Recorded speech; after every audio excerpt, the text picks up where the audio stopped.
Okay, everybody, we're going to call the meeting to order.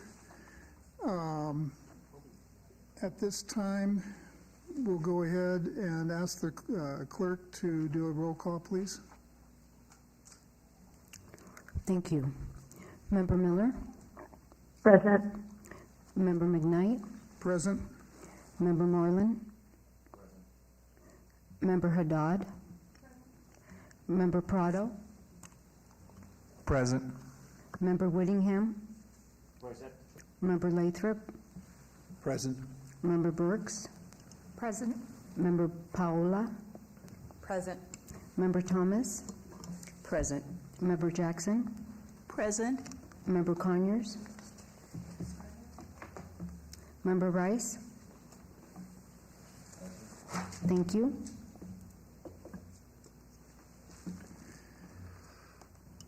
Okay, then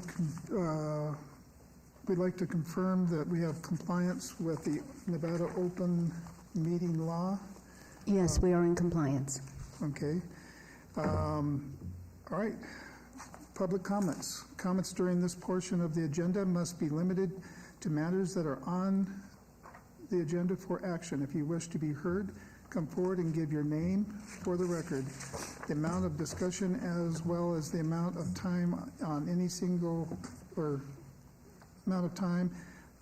any single person is allowed may be limited. Is there anybody who'd like to do a public comment?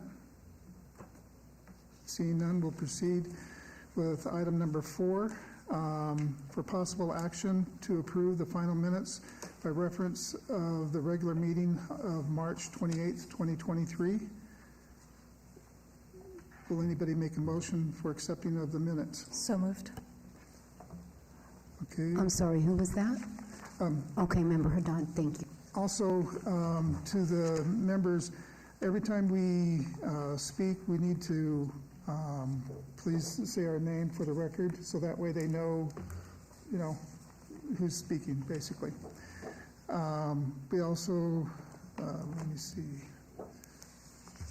Okay, at this time, we're moving to item number. Excuse me. Oh, I'm sorry. Can you ask for a yay or nay on that? All those in approval, please say yay or nay. Aye. Aye. Any nays? Okay, the action is approved. Excuse me, that carries. Oh, that carries. Thank you. Thank you. The chair would also like to appreciate the coaching. At this time, we'd like to discuss the possible actions regarding electing of chair and co-chair. At this time, we'll entertain any nominees.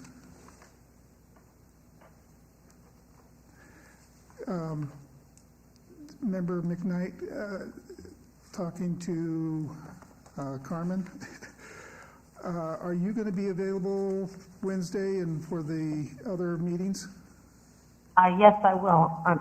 This is Member Miller speaking. I will be landing tomorrow evening, so I will be present at the meeting on Wednesday. I would like to go ahead and nominate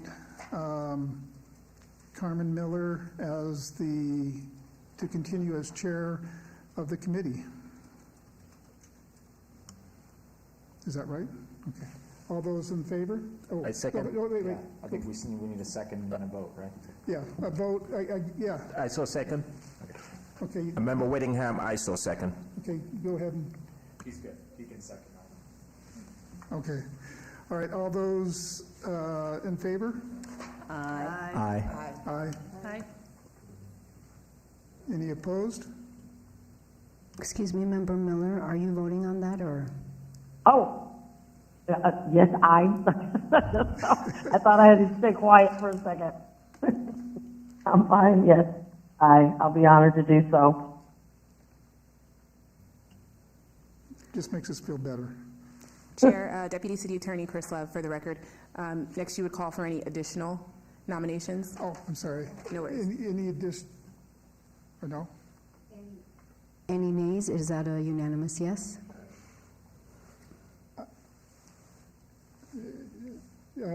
Yes, it is. That carries. Okay, that action carries. At this time, we'll also entertain for co-chair.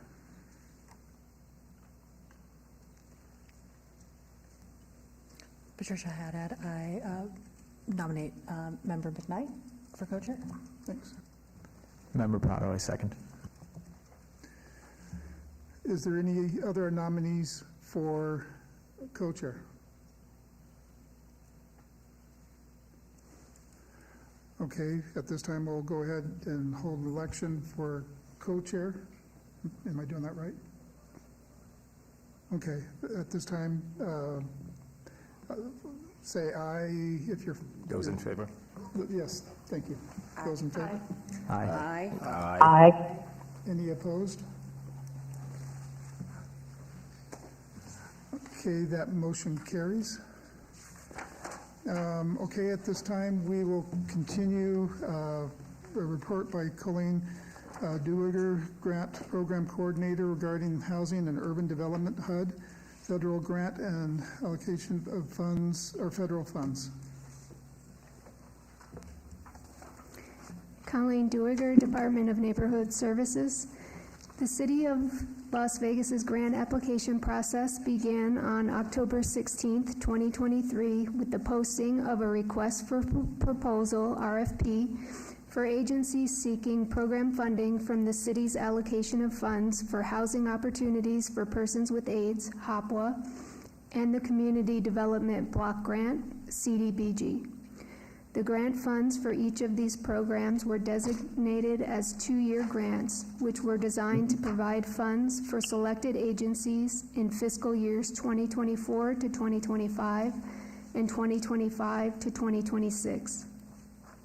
The approximate amount of funding for HOPWA is $3.25 million, and the approximate amount of funding for CDBG is $775,000.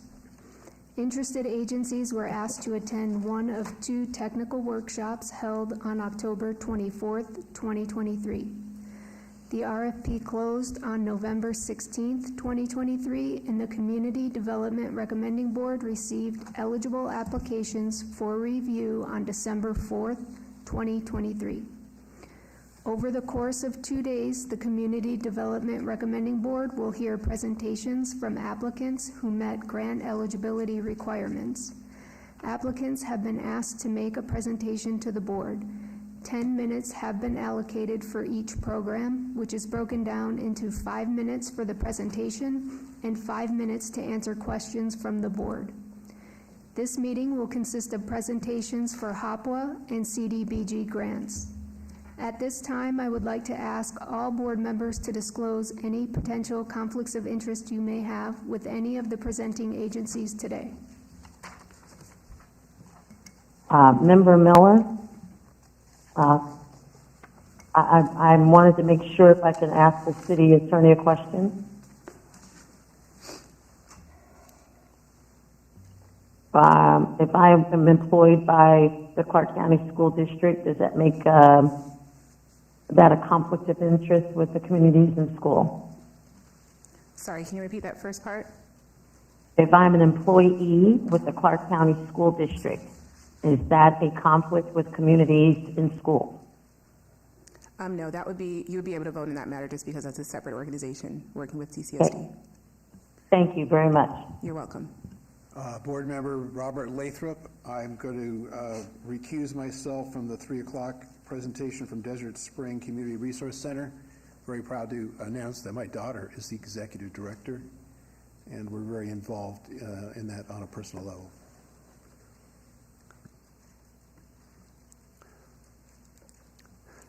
My name is Dave Marlin. I currently work at Vegas Stronger and would like to recuse myself from any voting or discussion on that. And I wanted to ask council, I was on the board of Help of Southern Nevada for 15 years, but that was more than 2 years ago now. So I'm assuming I could still vote on that, but I wanted to defer to you. I also was a counselor at the Salvation Army, but that was in excess of 10 years ago, so I assume I could vote or weigh in on those, but I defer to you. Deputy City Attorney Chris Levy, okay for the record. Yes, that would be fine, but once we get to those items, if you could just mention that disclosure and we'll go over the confirmation. Will do, thank you. Thank you.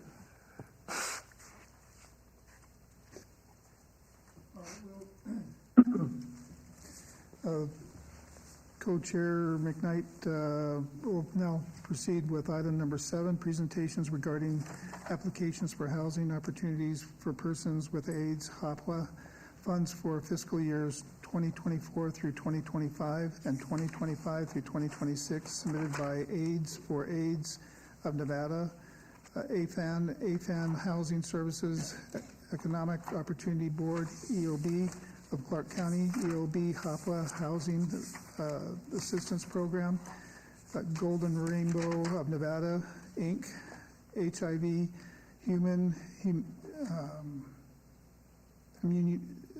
Deficiency Virus, Permanent Housing Placement and Support Services, Women Development Center, HOPWA Program, the Just One's HOPWA Assistance Program, CPLC, Chicanos por Casa,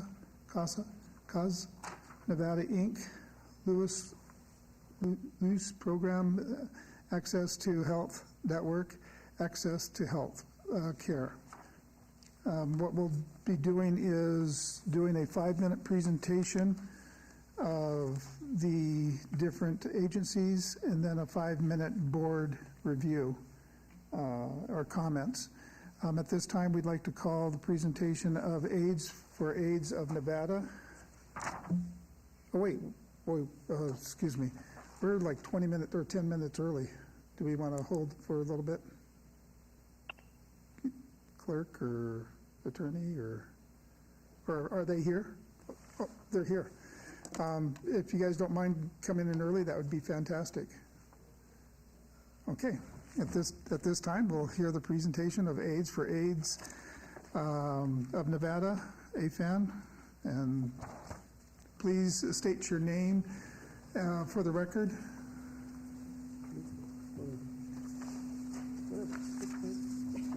You want to go first? Sure. Whenever we're ready, you let me know. Yeah, you have to state Okay. the record. You can go ahead and go. Hi, my name is Santiago Carrillo. I'm the director of AFAN, Aid for AIDS of Nevada. And I wanted to thank you all for an opportunity to review our grant. We have gone through several changes over the last several years. And thank you to the staff that you have in the city for working diligently with us in getting us to where we are. We are asking for a little increase on the services on the funding that we are getting because of the amount of services that we have seen increasing. And this is Lindsay Atkins and Karina Pons. They really can tell you the details. Hi, my name is Karina Ponce. I am the lead case manager over the HOPO program. I'm the coordinator pretty much over the program who oversees it. Make sure I work with Lindsay when it comes to the budget and everything when it comes to the program. We did ask for more funding this additional year because we've been servicing way more people. There's a high housing crisis out there. Rent is going up. There's a dire need. We've been having to allocate from our funding to different areas so we can continue to spend our, our funds and provide the services when it comes to supportive services, TBRA program, our operational when it comes to our housing program that we offer. The TBRA program last year, we ended up with serving 9 individuals, and now we're up to 14. So there's a dire need for our families to be helped. And also rent has been increasing. So where we were helping people with $800 a month, now we're seeing a large increase where we're having to pay $1,200 to $1,800 a median cost. So there's a dire need. And then when it comes to our budget, Lindsay can vouch that things need to be allocated in the budget because of the crisis that there is out there and the dire need.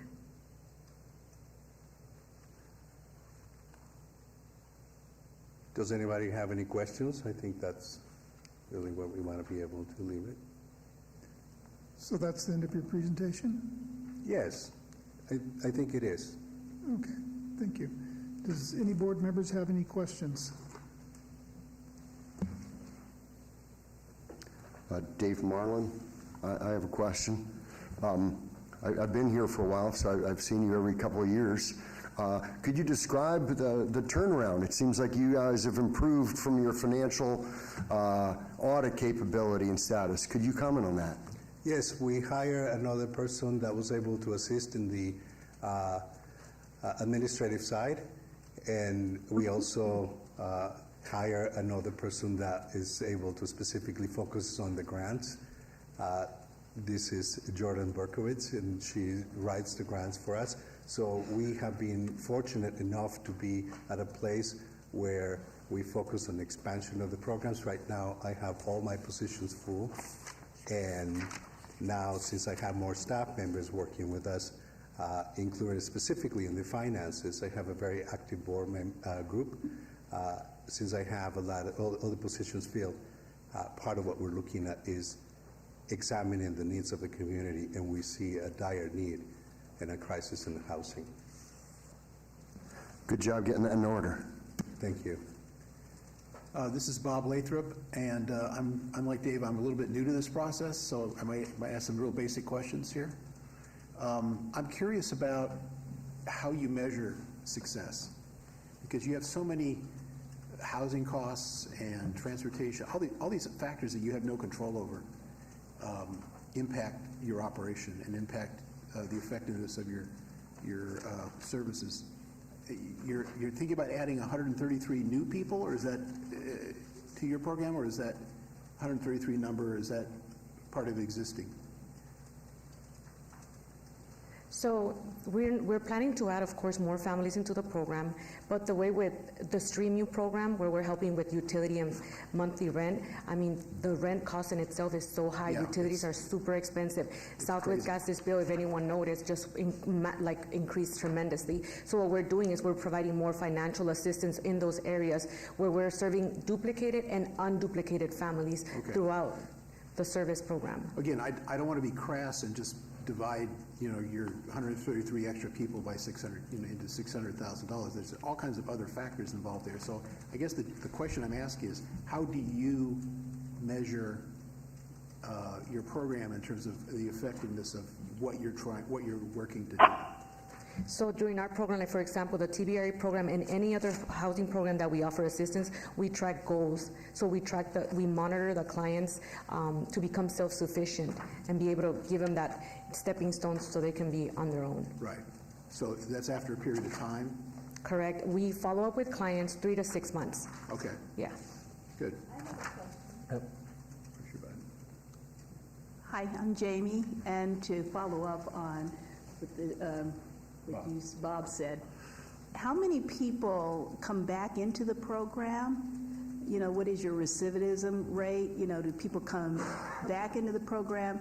And how do you make sure that they stay, like they transition out of the program and they don't need to come back because your program is effective. Correct. So when it comes to that, we try to get people linked and to other resources like job placement, employment opportunities, because that's one of the biggest barriers that we have with our individuals. Most people are on limited income from Social Security, and Social Security disability, so we have them on a ticket back to work ticket program. So we put Job Connect, job placement, we use other resources to get them self-sufficient in that area. We also provide resources to other providers that have like Section 8, more stabilized housing, because our program is so limited. So that's when we monitor. When it comes to the turnaround, we do have those clients that obviously we do see fall through the cracks and they get laid off, and obviously we're able to be a crutch to them, and then continue to work with them with our case management team. This is Antioco Carrillo, and I think that part of what we have seen is that we started shifting our thinking in the organization with all my staff in terms of ensuring that all the clients were not going to stay in our system forever. If you look at HIV in the past, there was really a challenge for people to think that there was going to be a life that people were going to have.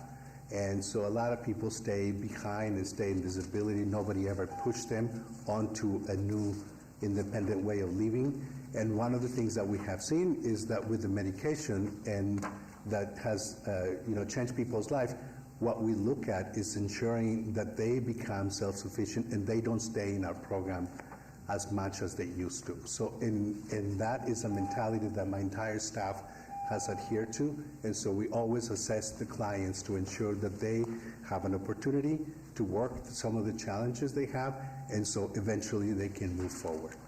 And what is the percentage of clients do you think that transition out of the program and stay out of the program? Is your mic on? Did you understand? Do you have the numbers? The percentage of the clients that, stay out of the program because you guys are working with them and they're self-sustaining?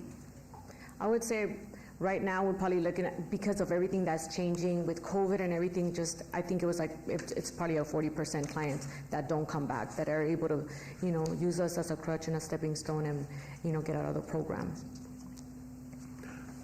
Thank you. This is Member Whittingham. Good morning. Just a couple of questions for you.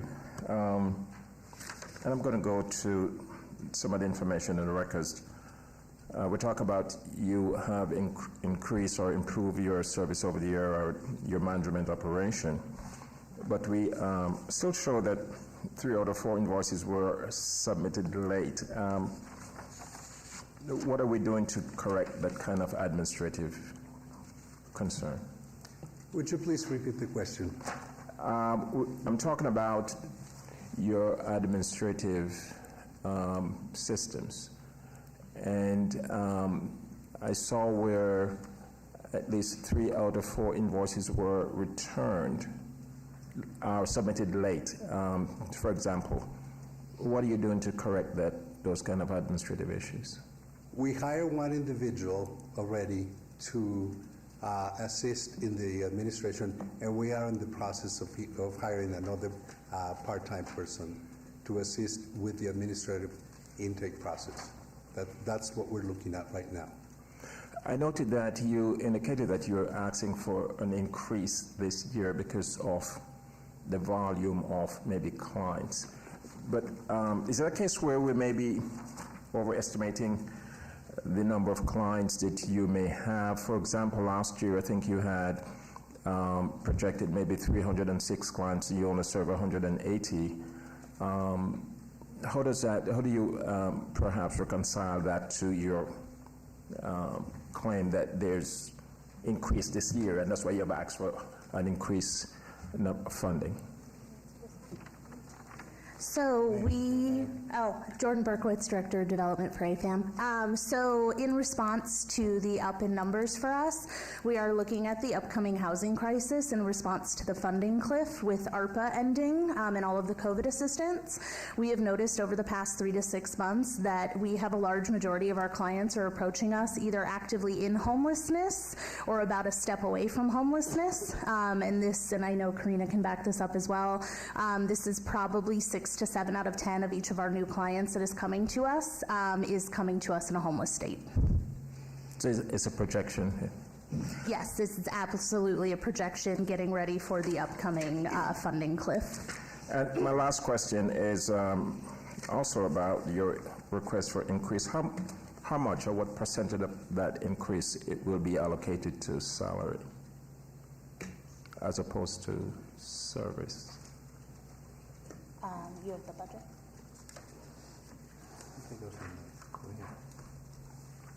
So we decided on a small cost of living increase for all of our case managers. I believe it was a $2,500 for each of them. Right now they are all at $42,500, and that was the only increase for salary that we asked for.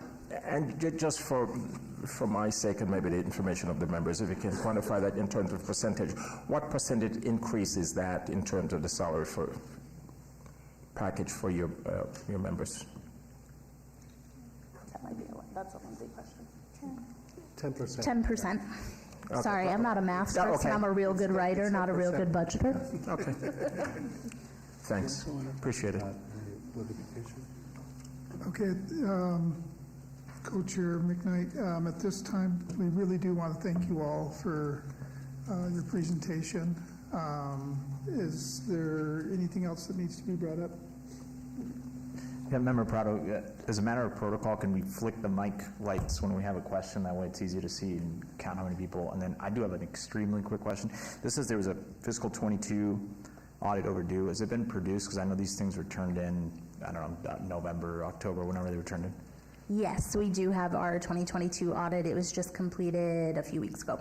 Great. It was submitted to the city along with the engagement letter for the current audit that we have. Great. And then, do you know if it was a clean opinion or any findings? Because the one for 21 is on no clean opinion, no findings. This one only found one little finding, and that little finding was about managing mail as it comes through the mail. And it was one person that was managing. The suggestion is that we have to have a couple of people opening the mail, which we already implemented. Wonderful. Thank you so much.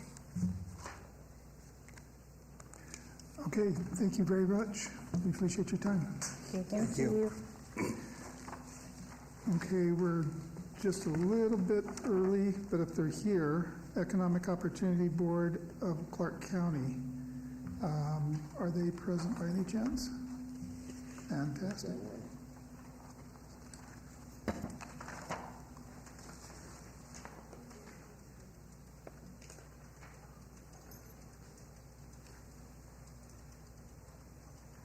And once again, please state your name if you're speaking. That's also for the board members. And you have 5 minutes for your presentation, and then 5 minutes for the board members. Thank you very much. Good morning. My name is Lawrence Beasley. I am the Interim Executive Director for the Economic Opportunity Board of Clark County. We are here to make our presentation for the HOPWA funding. I have with me my team, my CFO, Ms. Nikki Lovely, my Director of Programs, Ms. Tamara Collins-Golden, and our lead case manager, Mr. Ronnie Johnson. We also have some materials for the committee.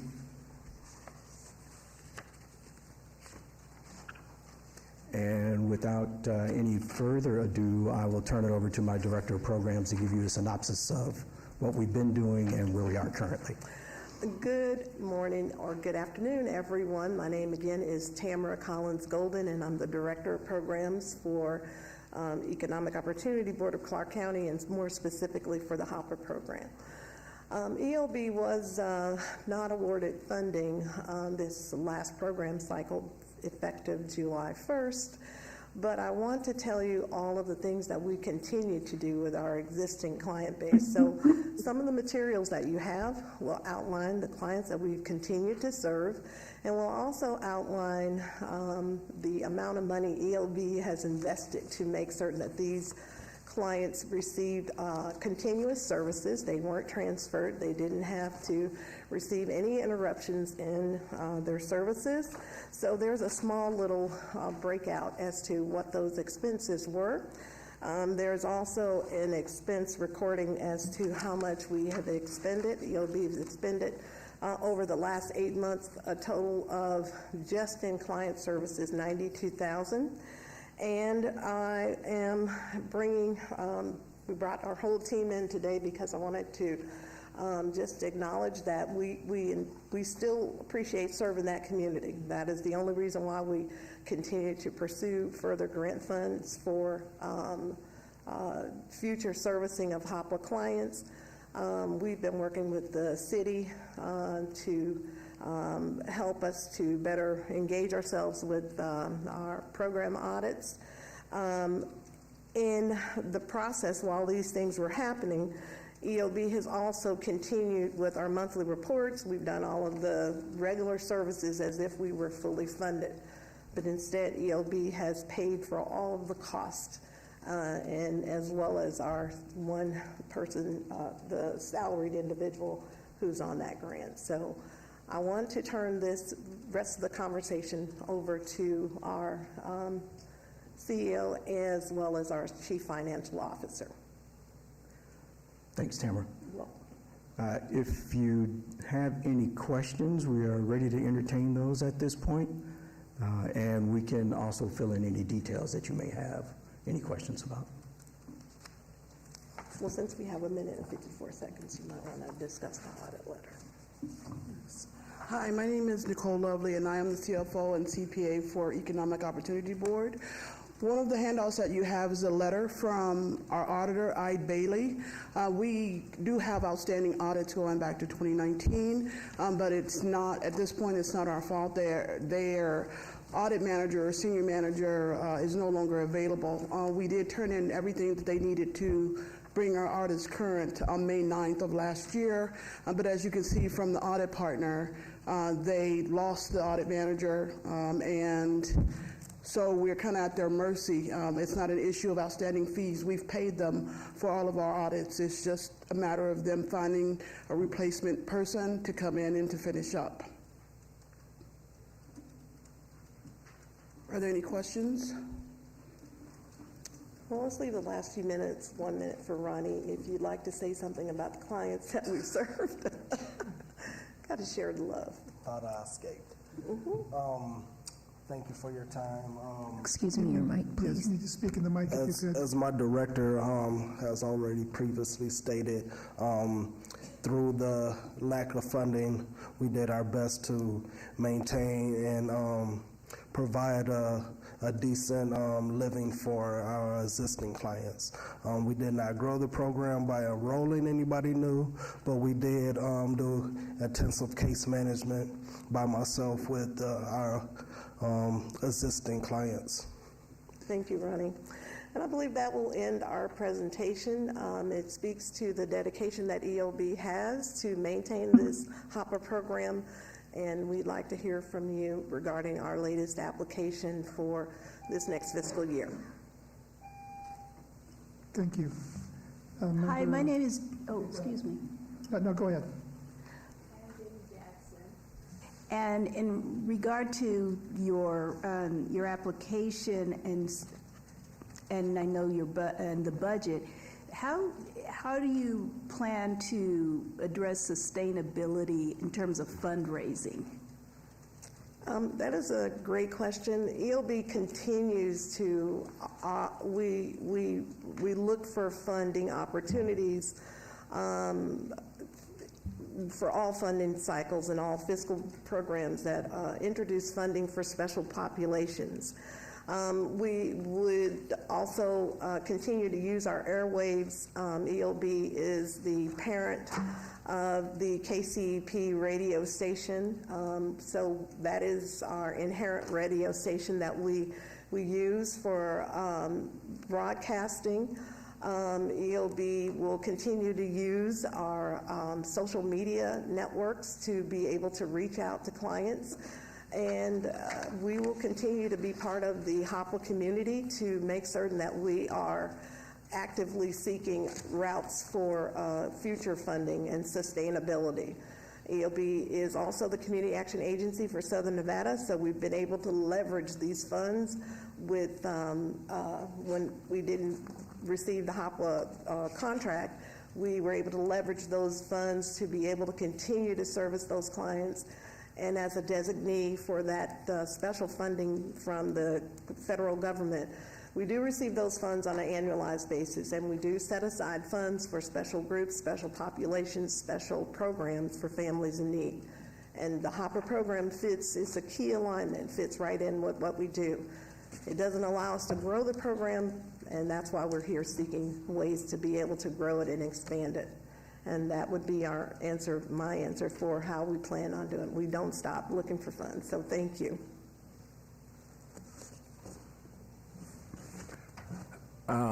Member Whittingham, good morning to all of you. Rather good afternoon. Good afternoon. In spite of the fact that there are some issues with your auditing partner, do you conduct internal audits by yourself to look at some of the operational systems concerns that you can correct, you can observe and correct yourself as opposed to waiting for an audit? And I have a follow-up, but go ahead, answer that point. Okay, yes. The short answer is yes. Just to give you a little bit of my background, I spent 12 years at Deloitte & Touche here in Las Vegas. I was a senior a test manager experienced in both SEC government and nonprofit agencies, and so my entire finance and accounting group is built with internal controls whereby everything that is submitted to us for payment is double-checked and triple-checked to make sure that those expenditures are allowable under the various pieces of funding that we have. So the short answer is yes. And internally, programmatically, we have similarly the same processes in terms of just the ability to sign and move case information or finance requested information forward. It also applies to client eligibility in terms of internally what we do to ensure that the clients that we have in the system are eligible, that they meet the financial requirements for HOPWA. And it is a process that is ongoing as we seek to continuously improve our services across the board. So, and then I guess one last thing to add would be that every expenditure disbursement that goes out requires my signature, requires the executive director's signature, and if the amount exceeds $5,000, it requires either our board chairman or our treasurer to review and sign off as well. The amount you requested this year, does that include an increase in salary for any of your employee, including the lead case manager? It does. We asked for a modest increase, and it is about 3 or 5% to help bring this individual's role in alignment with what we find to be competitive salaries. We limited the amount of individuals that were billed against the account because EOB really, our direct services, we probably are well over 60% direct to clients. I believe is higher than that. So we don't have a lot of folks on the grant. He's the primary person that's on the grant for us. Okay. In addition to the operations and the service that you provide as a board, we also look at your systems, your administrative systems and operational systems as well. And as I look at some of the documents in front of me, it talks about invoices late and the need to follow up because of the submission of late invoices. So as you look at your systems in terms of efficiency, those are areas that you may also want to take a look at internally and fix those so that we can minimize some of the concerns that the staff may have in terms of your the efficiency of your operation. Go ahead, please. Okay. One of the things I would like to point out is that EOB has invested over $150,000 to go from QuickBooks to Oracle NetSuite. We are actually, we're about, I would say, 50% in the live stage. We've gotten like our AP and our AR into the system. We continue, Bailey, their consulting group, is the group that is helping us with that transition. So by going from QuickBooks to NetSuite will allow us to have better reportability, a real-time look at what it is that we're doing, and to allow us to ensure that our billing is on time, because we're not having to manipulate or go through, some kind of iteration from QuickBook reports in order to get to the final numbers. Thank you. Appreciate it. Member Prado, I just have a quick question. The risk assessment indicates that the 23-24 agreement's on hold due to outstanding audits. I'm just curious, if there's no resolution on the audit issue, is it even permissible to issue an award in 24-25? Is there some contingent basis to do that, or how does that work? Hi, Gina Candelario, Department of Neighborhood Services. It will determine where they're at with their audits once we are there. So right now they won't be awarded for the 23-24, but we are not sure where they will be once 24-25 comes. So if they are caught up and approved by the board, we could determine that at that point. And the assumption is they would need to have some audits through 21, or because it right now goes back to 2019? That would have to be an internal decision, but right now they have they're pending all 4 audits, yes. Great. And then I just have a quick question around, in the budget request, it appears as though there's a 7% cap on administration, but the request contains, by backup, again, not a super great mathematician, but that you're requesting about $250,000, 37,000 of which is a administrative expense, which is greater than 7%. And so I'm just curious what impact it would have if that was not fully funded, or if it was funded at 7%. Oh, EOB would comply with the 7%, and we would work with your staff to reallocate our budget to make certain that that expense did not interrupt any of the services that we would be able to provide. It was a matter of overlooking the 7%. We may have used our de minimis rate of 10% across the board, as we do with most grants, but we would definitely comply, and that would not be an issue of concern, should not have one. We would comply with 7%. Wonderful, thank you. You're welcome. We'd like to thank you very much for your presentation, and we appreciate your efforts.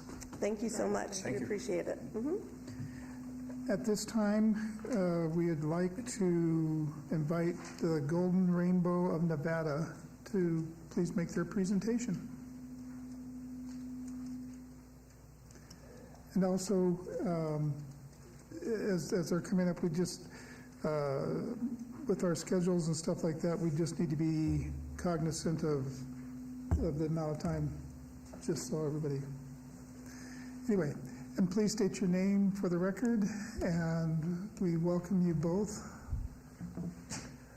Hi, good afternoon. My name is Gary Costa. I'm the Executive Director of Golden Rainbow, and I've, as of April this year, I will be a resident of Las Vegas and the director for 10 years. So I've been running this program for 10 years now, and I'm very proud of the work that we do.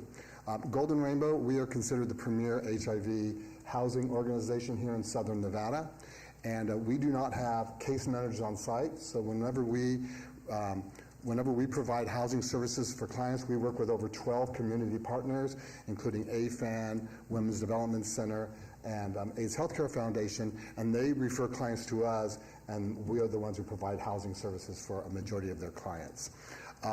What we are applying for is pretty much straight funding that we've received in the last few years. We've been receiving HOPLA funding for over 20 years now. And in the past, our funding was primarily limited to permanent housing placement and also rental assistance in a former program that we used to offer, as well as support services. In the last 5 years, we've been very, very fortunate that we have developed a relationship with a very generous family foundation called the Helmsley Family Fund. That's Leona Helmsley's fund out of New York. And they have, in the last 5 years, purchased us 2 residential buildings totaling over $2 million within real estate here in Las Vegas to provide low-cost housing for people living with HIV and AIDS specifically. With these two buildings, we are currently they currently comprise of 12 units. Right now, 6 of the units have been modified and renovated, so now we have 6 clients in there that are now under the PBRA program, the Project-Based Rental Assistance Program, which we started about 5 years ago when we obtained the first 4-unit building. And then in the last year, we received an 8-unit building. 2 of those units now have PBRA clients, and this grant would be to continue the PBRA programs in those 6 units and expand it into the remaining 6 units as soon as those become vacant. The PBRA program has been a very valuable program for us because as rent has gone up and as the COVID pandemic really devastated the rental market here, we're finding that even though people have a need for rent and we can provide them rental assistance in our other programs through like Ryan White and other government funding, we just can't find places to live. So we've decided to become part of the solution, and that's why we're turning in these 12 units to make them low-income housing. We choose the neediest of the clients that are referred to us, and we put them in there. I hired this young man right before we got those buildings, and he's created an amazing program. He works with each and every tenant in those programs. And so just like as one of the previous speakers spoke, that prior to the pandemic, AIDS housing was a different ball game, and people we wound up warehousing people with HIV in apartments for long periods of time. Our PBRA program is designed, it's what we call a transitional housing, but it's not the transitional housing that's traditionally used in the housing world for people coming out of substance abuse programs. But what it is that we're giving people a hand up, not a handout. We put people in our program for 12 months, and he works with each client and makes sure that they have a housing plan and that there's benchmarks, and every month throughout the 12 months he meets with them to make sure they're meeting their benchmarks. And I'll let him tell you a little bit more about that program and the success of it and the excitement we are to move forward with additional units. Absolutely. I'm Darnell Dewaney, the programs manager for Golden Rainbow. As you mentioned, we've really expanded our housing programs to really reach the need of our community. We started with 4, we have 6. We're on our way to fulfilling more of those units, but each and one of our clients does have a housing plan of care to really track their success, make sure they're virally suppressed, get them into where they need to be, and meet them where they're at with our supportive services as well as with all of our other all of our stuff too. I'm a little nervous, sorry.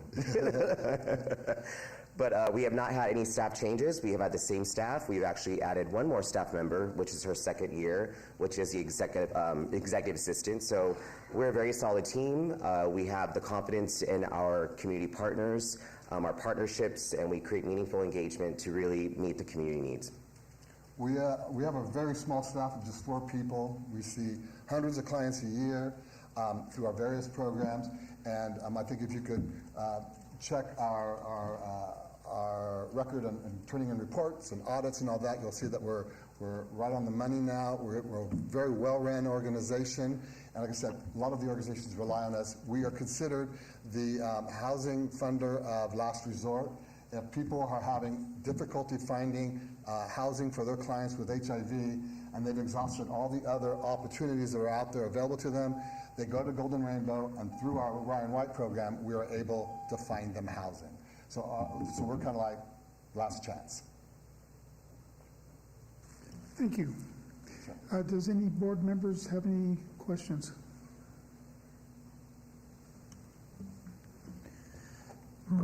Member Prado, the city's risk assessment indicates that you're a low-risk organization, but however, they indicate that you're, at the time of submission, the 2212 audit was not prepared or submitted. Or you know if it was completed, and do you know if there was a clean opinion or any findings? That was submitted, and once again, it was no findings whatsoever. Wonderful. And we just started our 23 one. Awesome. Thank you. Any other comments? Hi, Jamie Jackson. How many people, I asked this of the other presenters as well, how many people transition out and are not coming back? Darnell Dewaney, it really depends on the situation with a client. Each client is individual, has their own needs, so it just really depends.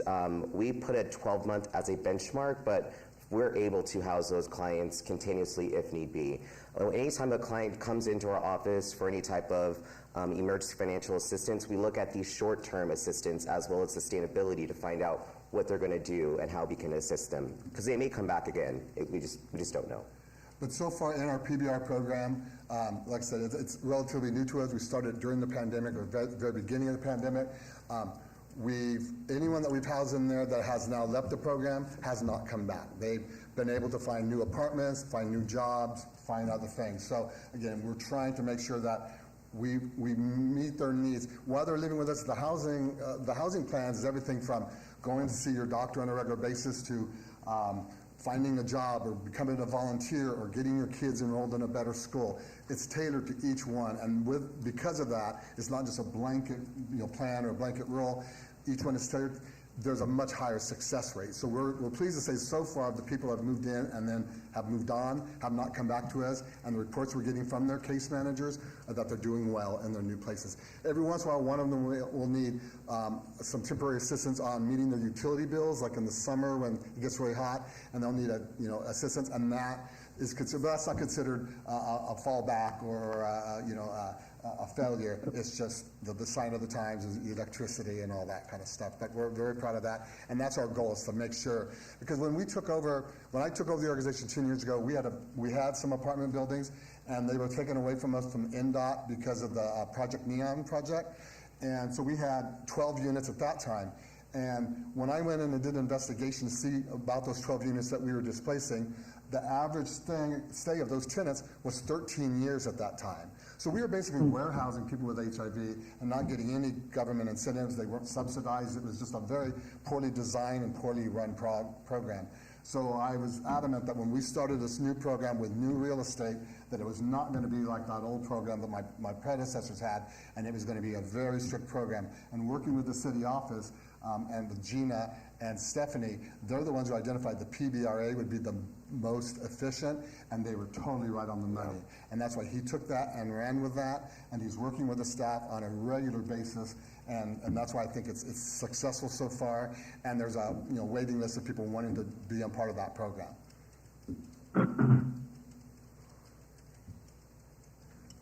Thank you so very much for your presentation. That was great. Thank you. Thank you very much. At this time, we would like to see the Women of Development Center if they're present.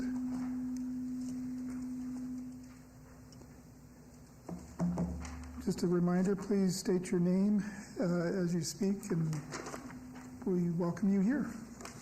Hi, good afternoon. My name is Jillian, and this is Jesse Constantine. He runs that program. Just a brief overview, we've been a partner with the City of Las Vegas's HOPWA program since 1997. I have been involved since 2003. We served 44 families this past year, many of those with dependents. We are seeing a lot more individuals coming in with children, and we're seeing a lot more adult children coming in with parents that are disabled. And I think that's a major factor with the lack of affordable housing in our community, as we all know. We have a massive need for affordable housing. Some of the participants in the program, over 50%, make less than $1,200 a month on Social Security and or disability. If anybody has a family, if anybody has bills, that's impossible to have a stable house and provide for your family with $1,200. And again, these are individuals that are disabled. So no matter what they did, they're not going to be able to bring in more income to their family. Secondly, in 1997 when we started out, we had 19 units set aside. We currently set aside 40, but oftentimes we serve more than 40. I heard some of the questions earlier, so I'll try to address those. How do we assess performance or achievements? Upon coming into the program, we make sure that everybody is eligible first and foremost, and then we make sure that they're connected with the appropriate resources. Some of those could be EBT stamps or food packages or Social Security, signing up for disability if they are disabled, Section 8, And that helps them ensure that they know that there's something that they're supposed to be working towards. Is there anything that you'd like to add? Yes, Jesse, thank you so much for having us. Of those 44, we moved in 9 currently so far, and it's only February. Of those 9, 7 of the 9 were African American, and all of them were male. Approximately, we have about 38 total right now with 9 beneficiaries. And a beneficiary is either a dependent or a elderly parent, like she was stating. And about 75% of those people right now are African American. So we see that there is a disproportionate demographic in the community that's affected. That's the biggest standout from all of this. And so last year, the numbers that were pulled indicated that we had over 400 new diagnoses of HIV and/or AIDS in the community, and that's just those that are reported or that even cared to go and get checked. Another thing is that 13% of those were from a very, very low side of the age, 13 through 24 years of age. 13% of them were diagnosed with HIV and AIDS. So we need to do better about getting the word out. We talk about safe sex, we talk about going into the schools, we talk about all these things, but what we've done is we've now gone out to the masses in our own agency, the Transitional Housing Program, the Affordable Housing Program, and we're doing a lot of outreach with those families and children and letting them know, listen, this can happen to anybody. It's not a race, it's not a socioeconomic. Anybody can be in this situation, and it happens all the time. We recently had a mother pass away who was in our program. She has a 19-year-old autistic son. He has nobody to care for him now. And so those are some of the, I don't want to say burdens, but the burdens that are on our community to find out what are we going to do with that child now. He has no family. The mother was disowned by her family because of certain situations in the past, returning to a abusive relationship one too many times, and the parents, had it, and she contracted HIV. But this last year, she was in stable housing. The son was stable and getting the treatment he needs, and unfortunately, she passed away of a stroke. And so finding them placement has been quite difficult, but we have made that commitment to work with that 19-year-old because he is an adult, and we're housing him now, not in the Hopper program, but in another program of ours. And also, I work with everyone. I have calls constantly. I resource with every community agency out there. We are willing to go above and beyond whatever we could do to help. Again, like I said, we only are supposed to serve 40. We're at 44 we've served this year.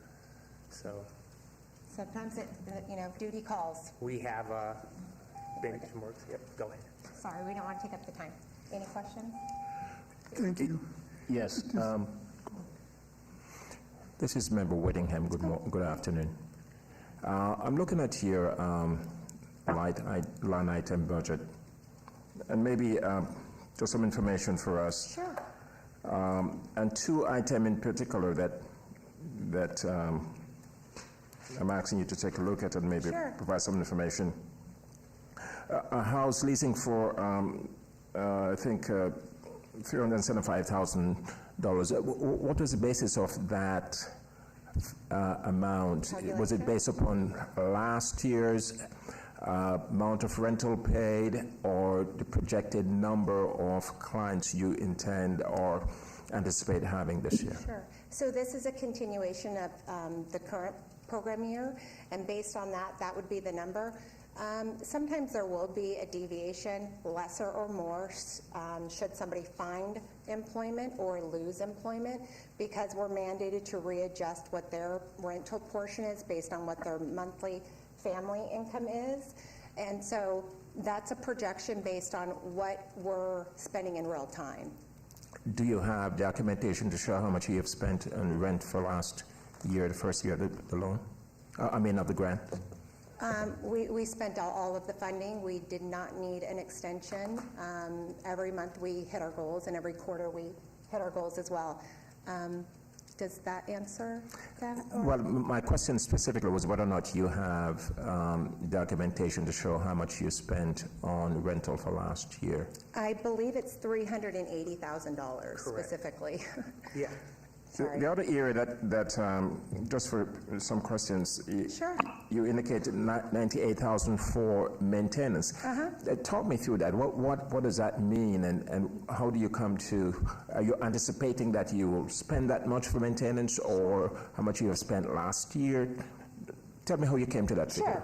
So the way that's budgeted is based off of a number of factors, but last year alone, WDC paid $124,000 in maintenance on these 44 buildings. So that is maintenance staff. That is going in and making sure carbon monoxide units are installed, the filters are changed, they have their appliances are working, everything passes in HQS, the grounds are maintained by the landscapers. Landscaping is around $6,000, and just a fraction of that goes to HOPWA, but that's maintenance in general. Sometimes, and it's not often, but it is unfortunate, we do have participants that don't take advantage of the program, and some of them abuse it. We did have somebody with a very bad substance abuse problem. He continued to drink and smoke while in bed, and he burned down one of our fourplex buildings. So it could be based on a number of things, but that is what the maintenance cost is to have maintenance go in or replace or upgrade, paint when they move out, replace flooring. If somebody, plumbing issues, it could be a variety of things. But sometimes that money is, swapped around with leasing because we may take 44 people, so that's a budgeted $12,000 that we didn't anticipate in spending in leasing. So we'll pull from that money and we'll put it to leasing instead. Okay. Yeah. Thanks. Sure. Anything else? Go ahead. Member Prado, real quick. So in preparation here, I just want to clarify something to make sure I literally understand it. In question C6, the upcoming kind of projected number of clients is 40. And then I generally, when looking at this, I compare that to C9, which is like, please give us the prior 3 years. And so I think there's different units being used there, meaning one has just clients and the other has move-ins and beneficiaries. And I just want to get a sense, between 21, 22, 23, 22, 23, and 23, 24, are you saying that you've been serving approximately 40 people and 40 clients across those 3 years? No. So those are new move-ins, so that's probably not an accurate reflection. Between 21 and 22, we report new individuals that have come into the program and exited. So that's that number. So we've served 44 to 40 for the last 6 years. Okay. Yeah, so it's like an accurate assessment to say that this is That was our rolling into goal. the new grant cycle. It's going to be approximately the same number of clients as you've served historically. We anticipate that we'll set aside 40 housing units, and we will definitely fill every one of those. I could move in at least 5 to 20 people if I had to. Yeah. It's unfortunate, but we probably get 10 calls a day from UMC, newly diagnosed individuals, and then a lot of people that have had stable housing for years, and I mean years. One gentleman who's 65 years old, he rented at a motel for the last 16 years. His rent was $540. Last year he got a rent increase letter, and his new rent will be $1,400. Yes, that actually did happen. This man had done everything in his ability to retire in peace with his known disabilities, and he found himself literally homeless after all that time. Most of the people I work with, they're renting a room for $800 to $1,100 in a room. And that's just a room in a home. Just a room in a home. I mean, it's really happening. Yeah, It's, or a it's trailer, sad. or they're couch surfing, or something, etc. And so we feel fortunate enough to have this relationship and been having the HOPWA program as long as we have, and running it so effectively that we can honestly say that people are able to change their lives. I heard Antioco, and it is true. There used to be a stigma, and there used to be a time when it was a death sentence. They really did not know what was going to happen, and they partied like it was 1999. Many of them have terrible credit. Many of them have numerous evictions. Many of them have solicitation charges, but because we have great partnerships with the community, we have a lot of attorneys come in for free. They will work on with them getting their records sealed that they never knew that they could. They'll help them with creditors. They'll help them get on payment plans. We try to tackle everything so that they can actually apply for an apartment, because where they're coming in, no landlord's going to let them even apply. I just want to make that clear. They're not going to go to one of the big companies and say, I'm working, We work with their security deposits. Yeah. We are very, we work they're with them all the shocked way when they around. move in. It's Because just they're going from renting a room literally to being able having to their own place. and showering and bathing to take a job, or have their nurse come to their home and treat them in the privacy of their own home. So I know we're over time. Can I have a quick follow-up? Okay. Is it permissible? Okay. I guess I'm just kind of curious. So it sounds like wonderful work. I was trying to literally understand that we're at about 40 clients for the last 6 years or so. What's the main barrier in increasing that number, given you have a wait list? we would, they've come to us before, and we've honestly considered it. We just wrapped up a tax credit project. If anybody that does those, they're very hard to get. They're very hard to finalize, but we finally finished that out, and we own it solely. Thank you. That's really hats off to Tina, the executive director. So she bought it off, and it's done.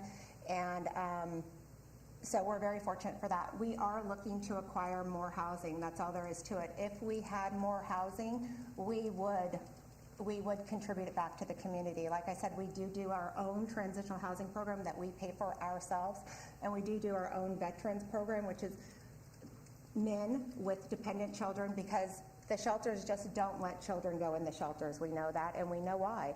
And so we give that back to the community as well. If we had more housing, we've discussed it in expanding, and if we acquire more, it will be dedicated to the HOPA program, because we know how badly it's needed, and we're seeing just such a different group of people coming in. Like I said, we have adult children rooming with their adult parents because the cost of living is so astronomical, and the parents are 70, and it's heartbreaking. It really is. There's no other way. If you have children, or even if you don't, it's heartbreaking to think that you would not have housing for your child. You could probably endure it, but to see your child, it is heartbreaking. So again, we appreciate it, and we certainly appreciate your time today. Thank you very much for your presentation. And may you have a great day. Thank you. Thank you. At this time, we'd like to call the Just One project up if they're available.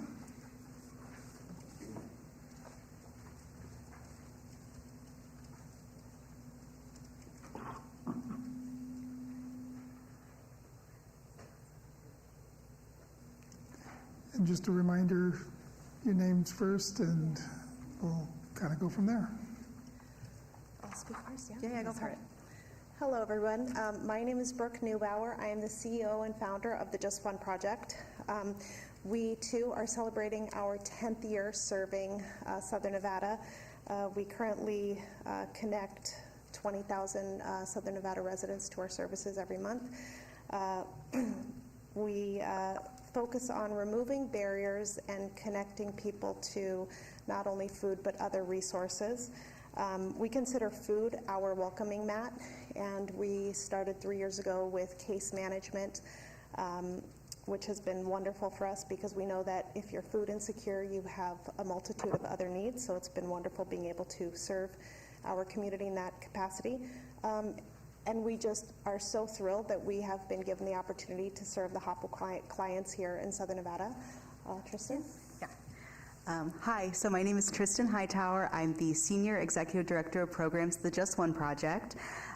Brooke gave you an introduction to TJOP generally, so I'll talk more about the program and our specific request.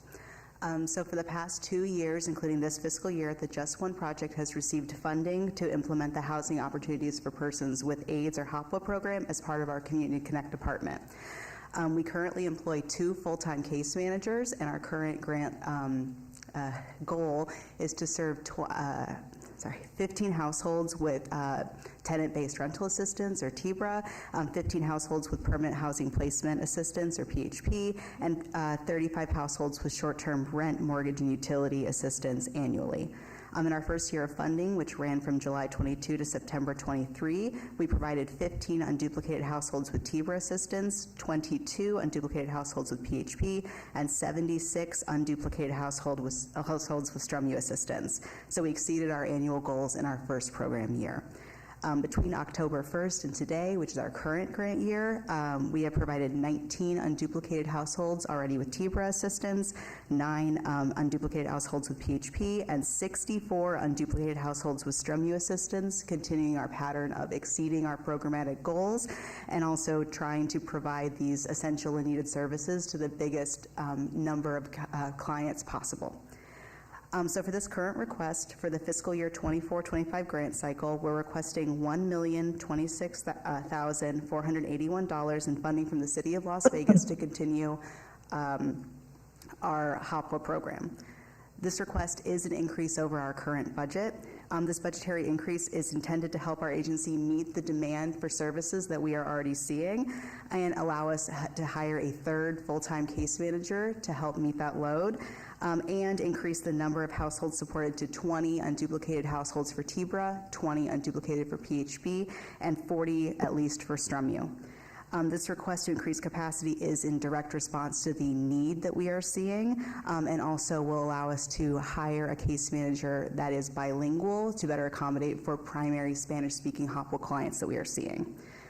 So to cap off our presentation, I'll introduce Trishana to talk a little bit more about our HOPWA program.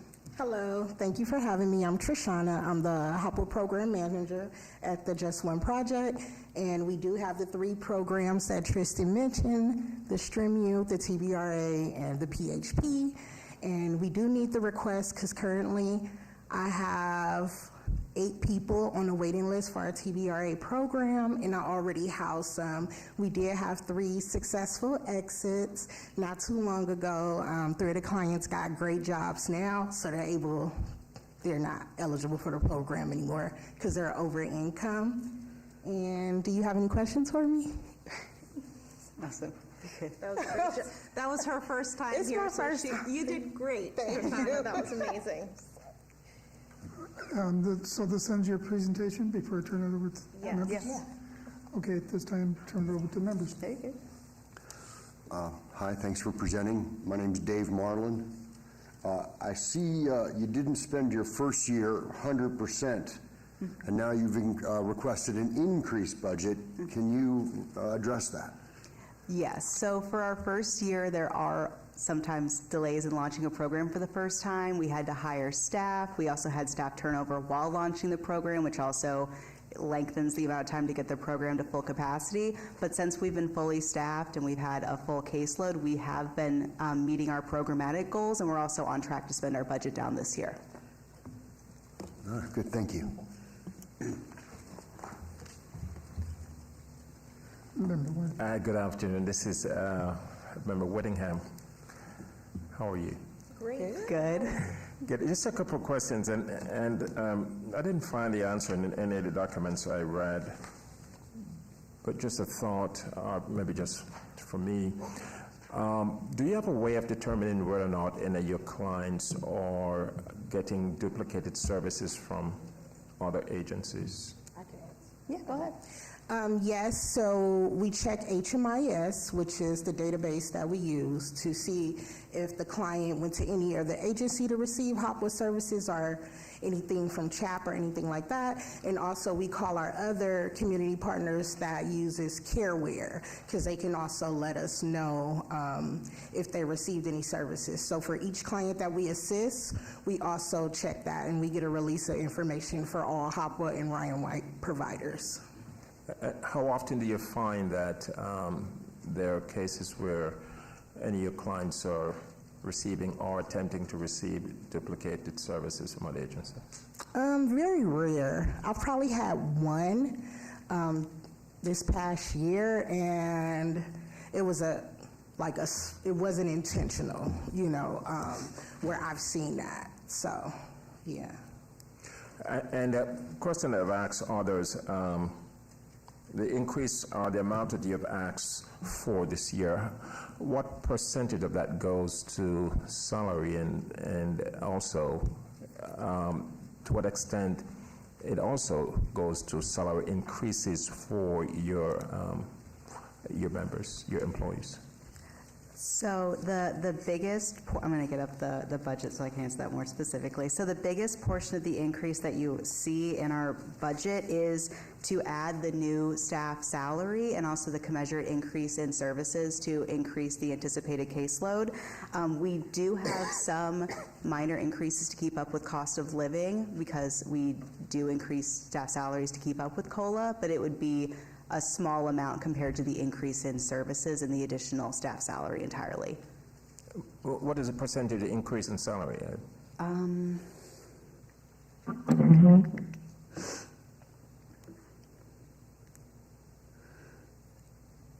would have to do the exact math on the percentage, but it looks like for one staff member in total, it would be probably $2,000. Can I suggest maybe just provide that information to staff just so we can take a look at it? We have had so far in a range from maybe 3% to 10%. Okay.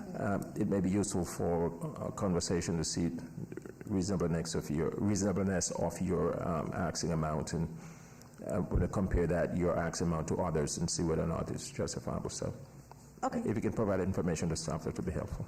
Yeah, no problem. Thanks. Any other comments from members? Seeing none? Okay. Awesome. Thank you. Thank you. Thank you. At this time, we would like to call up the CPLC of Nevada.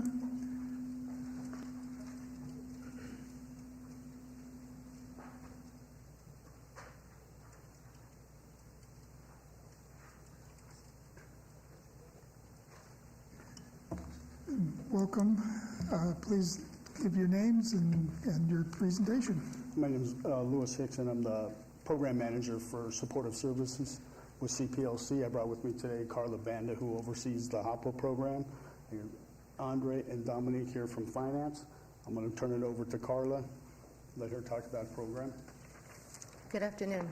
So my name is Carla Banda, and I am the program supervisor for our HOPWA services. We are requesting funding for 3 of the services that we're currently using already. That will be short-term rent mortgage utility assistance, permanent housing placement, which is move-in assistance, hotel, the short-term housing, hotel motel program, and we're requesting additional funding for 4 of the TBRA program. The TBRA program is a tenant-based rental assistance. We think we are now in a really good place where we can establish a new direct service, and this allows us at the small number that we're requesting to really establish that program and make it functional and work. We've been providing these services since we were awarded in August of 2020, right during the pandemic. Due to that, our hiring process and implementation was delayed a bit. We began implementing the program in May of 2021. The monies that were not spent that year were rolled over, and after that, we've been consistently increased, and we've been giving more money toward our contract. Last fiscal year, we were able to serve 95 clients. 74 of those clients were actually through Luce's HOPWA funding. And of those 74 clients, we assisted 88 of them, 88 direct services to them. We placed 22 of our clients in the hotel, and we were able to place 10 of these clients into permanent housing placement. Another 5 were assisted through our community partners. We have great relationships with all of the HOPWA and Ryan White providers, and we're able to assist in placing clients in temporary housing while they either get permanent housing placement from other agencies, TBRA programs, or anything else. According to a Southern Nevada Health District report last year, we have over 11,000 people living with HIV in Clark County. We had almost 500 new cases. This doesn't include the people that just moved in here. This is a vital need for the community that we really hope to keep providing and keep implementing. We are able to assist with the other programs that we have in our agency, and leverage our relationships that we have built, not only with the other HOPA providers, but also with agencies that typically are not as knowledgeable about the HOPA services. Community health centers, the Mexican consulate, we work with the health district, well, they know, but we work with other agencies that don't have that. And we assist with wraparound services. Everything from the client that we had on a fixed income that was unable to pay his rent increase. We found out he was not receiving SNAP benefits. Through our relationships with DWSS, we were able to help this client apply because he had a 30-year-old drug conviction and he had been told that he was not eligible for SNAP benefits, and he was. So we were able to get that for him. The other client that through our workforce program, we're able to engage them, increase his income to the point where he is now eligible to apply for a unit on his own and get assistance through a permanent housing placement. This is a senior client, is able to work 15 hours a week through the AARP program, and it's a godsend to him because he's doing something, it's not strenuous, and he's able to now to maintain housing on his own. We really appreciate you guys taking the time to hear us, and we thank you for setting aside funding for this vital need in the community. I would also like to add that even though we are Chicanos por la Causa, because we hear this all the time, the people who we assist, and this is specific for the HOPA program, but it closely matches the assistance over CPLC overall in Nevada. We have 43% of our clients were African American, 28% of them were Caucasian, and the rest was a hodgepodge. 64% of our clients identify as non-Latino, and 36% identify as Latino. So we assist everybody. Just because we are Chicanos por la Causa doesn't mean we work with just one demographic. Thank you. Thank you very much. Is that the end of your presentation? Yes. Okay. I could go on. I always ask just in case. At this time, open it up for any comments from the members. Dave Marlin, I have two questions. One, could you say again the number of clients you served on this grant last year? Last year we assisted 95 clients. 74 of them were assisted through Luce's funding, the HOPA program.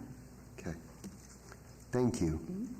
My second question is, with separation from the courtyard, will you be able to still receive enough clients to keep this program going? Yes, most of our clients do not come from the courtyard. Our clients come from our providers, the other HOPA providers or agencies that work with CareWare, but also from other agencies or even walk-in clients. Thank you. You're welcome. Any other comments? Yeah, this is Member Whittingham. I was looking along my board members if there's any other with a question before. Go ahead, I'll follow you. Hi, this is Jamie Jackson. And I just kind of wanted to understand, the grant application to me seems like an overview of your larger organization, and it doesn't seem to be really specific to your particular program in Las Vegas. That's just how I took it. So I wanted to know, in sustainability, you say 7 individuals are working for fundraising. So I'd like to know, how does that break down to this particular program in terms of sustainability? And also, I'm always asking about the recidivism rate. How many people transition out of the program and don't come back because of the work that you're doing? I can answer the programmatic question. With our clients, the services that we provide, permanent housing placement, typically we don't get people to come back unless they're moving into a new unit that is sometimes more affordable after their original lease was up.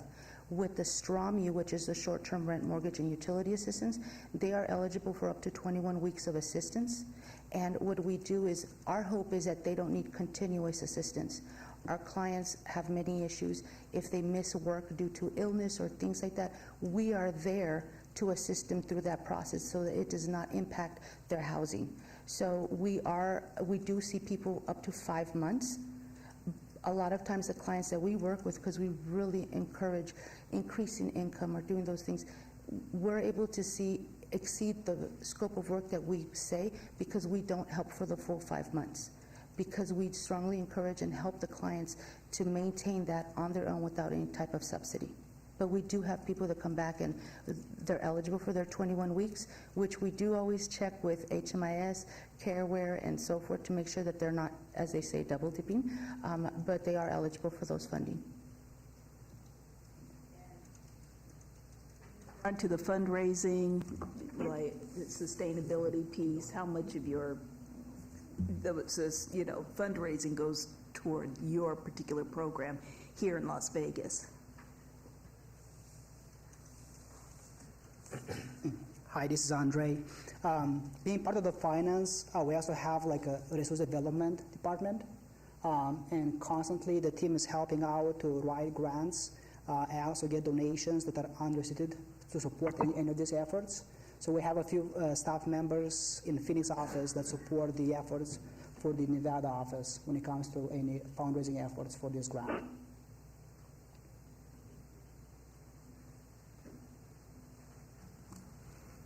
Okay. In the minute that we have left, we look at not just the operation and service that you do, but also the efficiency of your administration as we assess risk in granting to different organizations and whether or not it is properly managed, etc. And I'm looking at a report from staff and talks about your invoices late, 8 out of 12, 11 out of 12 invoices were late. And there's some follow-up that there's indication that you're making some improvement. But as I look across the board, there are repeat indications of concerns regarding the efficiency administrative management system. What are you doing to ensure that, in fact, even as you look at your services as well, you're also looking internally to improve the efficiency of your administration systems? I think we're definitely trying to be more proactive. So Dominic works directly with Carla. We send Carla a report on all the expenses from our general ledger about the project, and then the team meet to reconcile all those costs, look at all the support, all the backup. So we do this like in the first days of the month, so we are in line to meet the deadline. Also, we're becoming more strict when it comes to the deadline and reportings. We got more approvals within the company that review and approve any of those invoices that go out to the funding source to provide accuracy and certification that they are okay to be sent out. I'm glad to report that we got our audit completely for the past fiscal year, and we had no audit findings, and more people getting engaged from the management as well to provide that accuracy. Thanks. I like the idea of being proactive as opposed to waiting until somebody identifies this. And it shows the care and concern that you give across the board, not just about the services, but also the efficiency and effective management of your internal operation as well. Thanks. Oh, I would like to add that ever since Dominic came on the team, we now have more people working with us. And one of the things that we've really worked hard to establish, especially this new contract, is our monthly meetings where we meet and we review everything to make sure that it is accurate and all of the things are submitted in a timely manner. So we have improved those things, and we will continue to improve and follow all new directives given by the city for the requirements regarding submissions that have changed and increased, and we're able to do that because we do establish these meetings that we do on a monthly basis at the very beginning of the month in order to improve our performance there. Thanks. Well, thank you very much for your presentation and for your service. You have a great day. Thank you. Thanks. At this time, we'd like to call up Access to Healthcare Network, if they're present.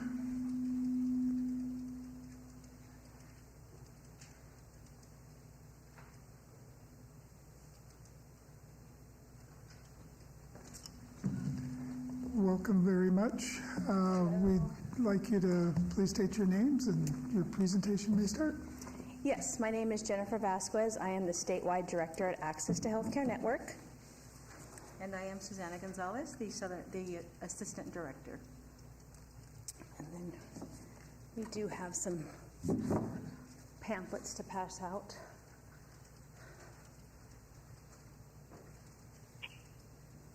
And then these are for HOPWA and CDBG presentation that we have scheduled shortly.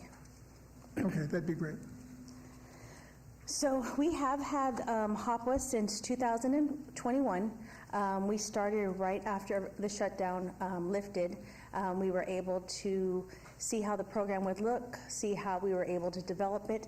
One of the things that we weren't anticipating was our first year. The numbers that we received, we were able to service 1,341 clients here in Nevada. And because of that, we had to go and ask for additional funding, which we were able to maintain. So last fiscal year, 2022-2023, we serviced 939 clients in Las Vegas area, and this far, 23-24, we're up to 512. One of the things about our program is we have structured our program to where all the clients that come through for HOPWA services, they start at the case management level. Our focus is supportive services. Unlike a lot of our counterparts that focus on housing, we also focus on housing, but we don't have housing funding. We case manage them to see what services they need to be viable across the board, whether that's housing services, nutrition services, what does that look like? So we case manage them to be able to send them out to our community partners. We identify the needs and the barriers that they have to be successful. The way that we case manage is to set them up for success and eventually drop off of case management. So you will see our numbers decrease because that's a good sign. We want to make people be able to get the jobs that don't qualify them for these programs, get the housing stability. We want to be able to get them the supportive services that are needed so that we can focus on people that weren't through the program year after year after year. So that is our goal with case management. We then have everyone go through medical nutrition therapy that based off of their lab work. We look at comorbidities, we look at their blood work, we look at what kind of situation they are with their health care. Do they have diabetes? Are they pre-diabetic? We assign them over to our health education classes. And then from there, we do have what's called chronic disease self-management classes. So this HOPWA program is for everyone living with HIV/AIDS. So because of that, there's different issues with healthcare that we want to make sure that people can sustain with their chronic disease self-management classes. So we give them the tools to be able to manage any of their chronic diseases. One of the things that we have learned over the years is that our population is aging. Our HIV population is aging, and there wasn't anything available for them as they aged and they had other issues, arthritis, different things that were following them. So we looked at different classes that can help them with that. We also structured what's our food box delivery service. So we sit them down with a nutritionist. We get them to go through all of the foods that we want them to make better choices. We have a select list of foods. They learn how to cook those foods through our cooking classes, and then we grocery shop for them for those foods, and we do home deliveries of those foods. And like I said, we have the cooking classes for those foods. We do group nutrition classes. We also do grocery store tours. So it's great to tell people to eat healthy, but if you're in front of the grocery store and you have 5 different options of something, do you know how to read the labels? Do you know what everything means? So we teach them how to do that as well. And then we just started about 2 years ago our Seed for Supper class. So those classes are, we train people how to build container gardens at their home so that they can grow their own fresh fruits and vegetables. They do them in the class, we monitor it, and that has been one of our most successful classes. Clients are very excited when they start to see something sprout. We get pictures of all kinds of plants now, so that has been definitely one of our most successful events that we started a few years back. Thank you very much. Is that your end of your presentation? It is. Fantastic. Open it up to members. Member Lena Paola, thank you for your presentation. Just wondering if you have a breakdown of the salaries. I do. So the salaries that are currently being asked for the upcoming grant year is the $797,000. Yeah, but do you have a breakdown of how that's being spent? I do in the overall budget that was submitted. I don't have it with me today, but that was all of for the dietitian services, the delivery services, everything. But I do have it broke down by each personnel. Okay, so most of the housing that's provided is just through case management sent to third party, correct? For housing, yes. So we send them over to third party, and then we case manage them to make sure that they have all of the tools that are needed to be successful for the housing. Our funding for HOPWA is just supportive services. And it sounds like primarily food services? Correct. It's nutrition services. Thank you. This is Member Whittingham. I just want to follow up on a question that my board member asked regarding the salary. You said you have it broken down. You don't have it here. Could you cause it to be submitted to staff? If it's in a document, I haven't seen it, but just a breakdown of the salaries and include in that the extent to which there may be increases over last year for this year and to whom those increases were allocated in the, Yes. in the salary piece. Yeah, so for the salary increases from last year to this year, it's just the COLA increases. Those were the only increases. I'm not asking you to maybe explain. I'm just asking to provide the documentation to staff so we can review that as we look at the breakdown and the point-by-point allocation of increases per employee. And that was my main question to you. I was looking at your documentation. Who is Trevor Rice? He is our CEO. And who is Sherry Rice? She is our previous CEO. What is her role now? She is retired. She's no longer involved? No, she is a alternate board member at the moment until they fill another position. So she's involved as a board member? Yes. As I look at your conflict of interest policy, and it speaks to that as well. I think the question was asked whether or not there's a relationship to, what is the relationship to Sherry, I'm sorry, and Trevor? They are mother and son. The mother and sons, okay. Yes. Mm-hmm. It shows that there's a relationship, but they didn't say specifically what the relationship was, and so it's good to clarify that. But as I was looking at your conflict of interest policy, and I think there's an excerpt from it, and I'll maybe read for the record.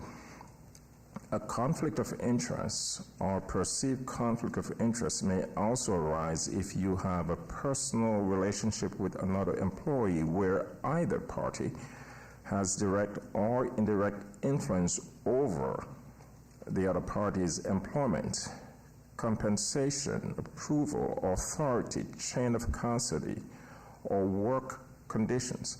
Example of personal relationships include family member, close friends, roommate, babysitter, rental landlord, etc. As you look at, as Sherry being a board member, the influence of the board member over the CEO, take a look at that to see whether or not that ongoing relationship is having some responsibility in managing the organization may contravene, may be in conflict with your own conflict of interest policy. And it may be something that also for staff and maybe the city attorney may want to take a look at as we look at closely in terms of the organizational management, administration of these organizations, and to ensure that, in fact, as required by policy laws, etc., that there's no perceived conflict in terms of the relationship between the board member and his or her influence over the CEO. Okay.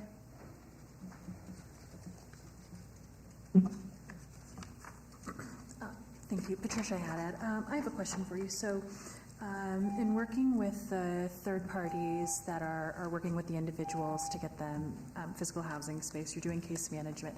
It sounds like a lot of those third-party organizations also do case management. Can you just speak to a little bit of what that collaboration or what that communication looks like, if there is any? Yeah, so one of the things when we do case management is we do the acuity assessment tool. We screen them for all services that are needed, and then we rate their services to see what the priorities are.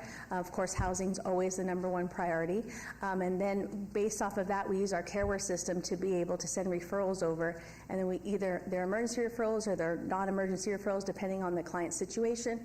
We also sit down with the client and do a goal sheet so that we set them up to have goals, let them know exactly what everything looks like, and then we reach out to that provider that we send the referral over to confirm that the client went, confirm they have all the information, and then we follow up with them.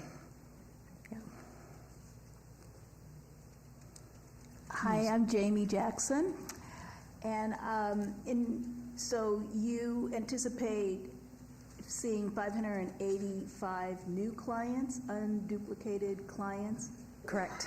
Right? Correct. Okay. And I also have a question again about sustainability because, I don't see a lot of information about fundraising. And once this funding is gone after 2 years, how do we, continue to provide programmatic services? Yeah, so we've been around since 2005. We started in the Reno location and then increased over to Las Vegas in 2007. We currently are the only agency that has the Ryan White ADAP program for the state of Nevada. So we have ADAP dollars. We're the only agency that's had that since 2009. We have passed all of our audits with the state, the city, and the county, and then our single-use audit. We also have Ryan White Part A funds through the county, and we have 7 categories with them. On top of ADOT with the state, we have 9 other categories that we service for Ryan White clients statewide. We also have several other programs, such as Women's Health Connection. We do that for the state of Nevada. So we have several other grants, and we have several other avenues that we're looking at, and we're always looking at ways to be able to still help the clients if this funding's not here, and what does that look like for revenue. We have not done any fundraising. It is something that the board's asking us to look into this year, so it is a new field that we're going into, and we're looking at that. We haven't had to do any unless if funding streams start to shift, but it is something that they're looking at pushing this year. Thank you so very much for your presentation and your time. Thank you. At this time, we'll take a 5-minute break for the members, and we'll be back here at 1:45, or 1:30 actually, or wait. Yeah, 1:45.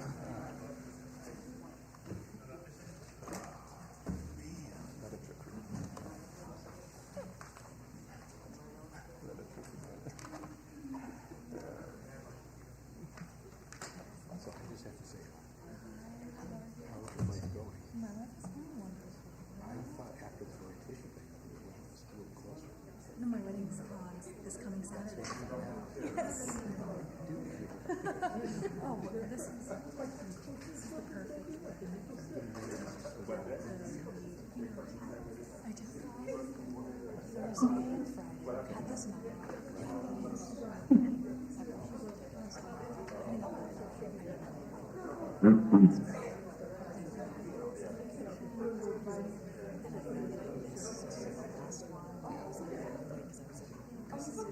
literally my bill here. Well, I mean, you have a real life. Well, good.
We're going to ask all the board members to please go back to their seats.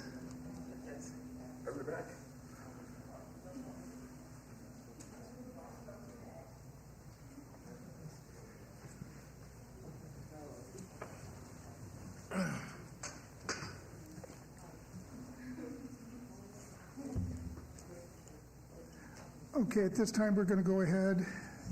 We've got most of our board members back. We still have a quorum, so we can go ahead and start. Okay. Also, before we start, just a quick reminder to all the members, we need to be very cognizant of striving not to go over time and giving each presenter the same timeline. So if we can, watch the timelines that we've got here. But anyway, we'd like to go ahead and call up the Just One project. And they've already made one presentation, and we look forward to the next one. Excuse me, I'm sorry, could you read number 8? I think we're on number 8. Oh. Thank you. Thank you. At this time, I'd like to go ahead and read something, but you guys can come down if you don't mind standing, and I'll try to, I'm not a speed reader, but anyway. Now we'll be doing item number 8, presentation regarding applications for Community Development Block Grant, CDBG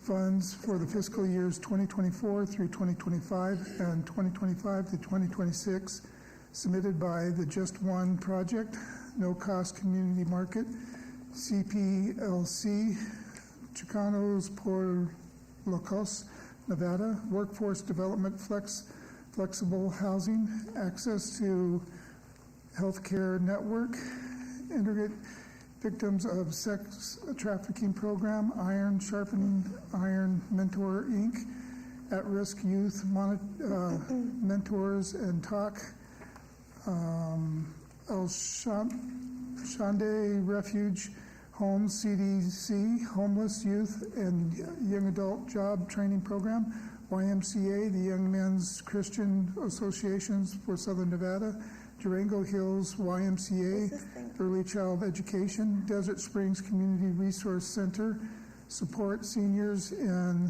their neighborhood, Path Forward, Autism Beginnings, Path Forward, Fast Forward. At this time, we'll turn the time over to our first group, the Just One Project. Great, it's us again. Thank you guys so much. My name is Brooke Neubauer, the CEO and founder of the Just One Project. Since we're back up here, I'd love to chat about our gold standard of service and our culture. When you step into the Just One Project no-cost community market, you feel a certain type of energy. You can feel the love that is being shared amongst our clients and our staff, and it really is unique. So for any of you guys that are participating today that have not seen our services, we'd love to invite you out. We have an amazing senior volunteering program called the RSVP program, which was created because we serve so many seniors that come in, and we want to help combat senior isolation, and we have over 300 seniors registered into that program. So it's wonderful that we give them, we inspire them to give back and get involved. We started our organization, we started as a senior-focused community pantry in 2018. That was the first time we ever opened up a brick-and-mortar location, and it's been amazing to see our growth and our specific senior programs have growth just based on the need of the seniors in our community. We also have off-site, we have 55 senior pop-up locations that are at senior housing agencies across Southern Nevada, and we have a fleet of 8 drivers that deliver Monday through Friday, 8 hours a day to homebound seniors. So what we love is the fact that we have so many touch points to meeting various different seniors that we can offer our wraparound services to.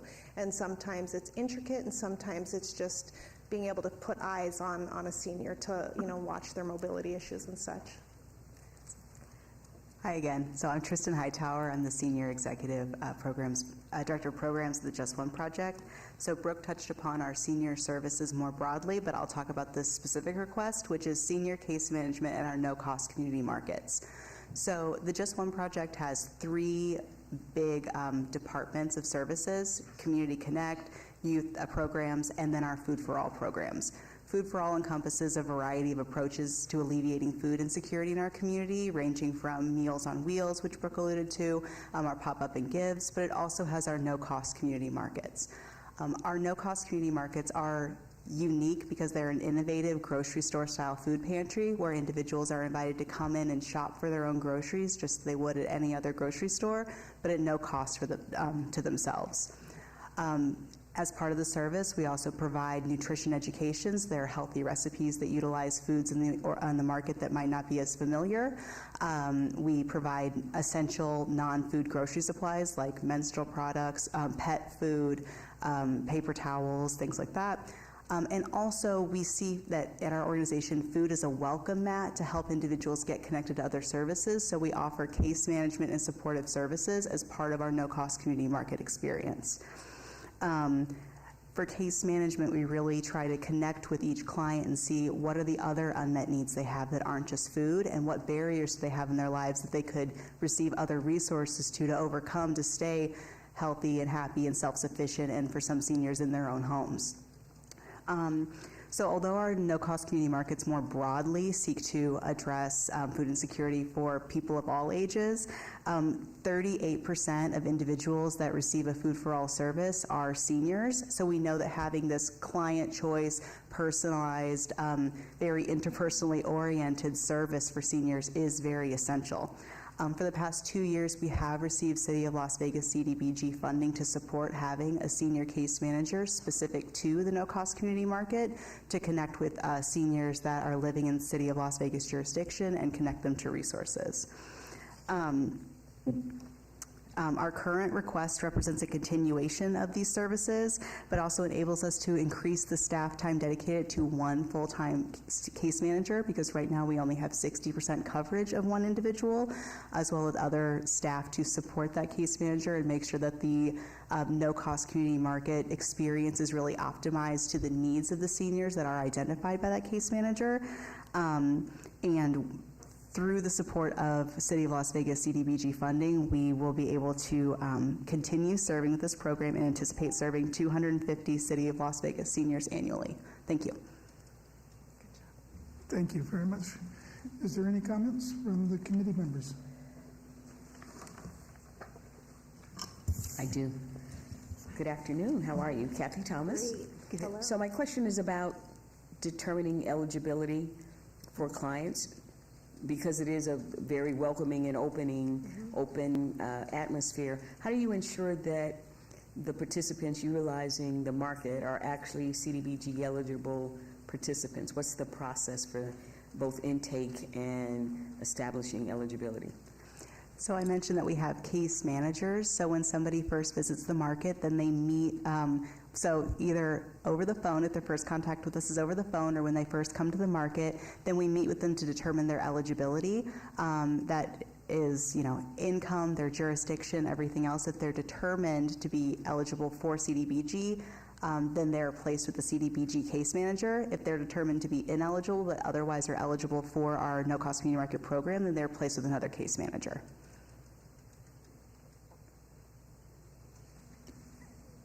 Any other comments? Just one. I'm sorry, this is Member Whittingham. Just one. You have one program that you receive funding from HOPWA, and then this program that you receive funding from a CDBG. What other funding sources do you have for your programs? So we have 3 program areas, so the funding sources are diverse. For our Food for All, which this falls into, we have City of Las Vegas ARPA funding, we have City of Las Vegas CDBG, we receive funding through SNAP outreach, we receive commodities through 3 Square and TFAP, as well as 3 Square funding, and then some others. For Community Connect, where HOPWA is, we receive City of Las Vegas HOPWA funding, we receive Operation Home funding through the county.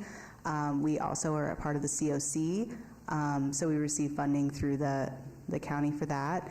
And then for our youth programming, we have a lot of foundational relationships and also independent donors. The budget that I saw here is specific to the program, but do you have an organizational budget as well that would show organizationally accounting for income, expenses, staffing? Do you have an organizational budget as well? Yes, we have an organizational budget. Could you submit that to staff for a review as well, please? Okay. Thanks. Hi, this is Member Vanessa Conyers. I saw that you have a survey that you have underway for January 2024, and did that get underway? The survey for the, sorry, I'm trying to figure out. Okay. Yes. Yeah, so currently we're working on the survey. It was delayed slightly because we're looking at how to best implement surveys across all of our programs simultaneously. So at the time this was submitted, we were looking for all the Food for All programs, and then we realized we could create alignment throughout also HOPWA, Community Connect, and our youth programs with certain questions, but we're hoping that will come out this quarter. Is that something you can submit to the board? Yes, I can submit a draft to the board, absolutely. This is Bob Lathrop, and I want to follow up on the good question here about eligibility. Food insecurity is a really serious problem, and when people come to you and don't qualify, where do those people go? What kind of referrals or collaborative things are you doing to help them out? So one of the things we try to do in Food for All is we try to create a broad spectrum of programming so that very few people, if any, will ever be deemed ineligible for any of our programs. So even if somebody doesn't meet the City of Las Vegas CDBG requirements, then they might meet requirements for Meals on Wheels, they might meet requirements for pop-ups, and we also have other funding so we can serve them in other ways. In addition to that, we do have other partnerships, and we're not greedy for clients. If folks can get served other places through collaboration, that's the best fit, then we will refer them out to their partners. And then some of your case managers? Yes, that's what our case managers do. Great. And we also try to increase also their own ability to purchase food. So we try to get folks connected with SNAP also to help them purchase food. And we launched a program, Groceries on the Go, that allow people to purchase food at super reduced cost. So we're really trying to create the most access possible. Yeah. Thank you. Well, thank you guys very, very much for your presentation. So thank you. Thank you, everyone. At this time, we will call up or invite CPLC of Nevada.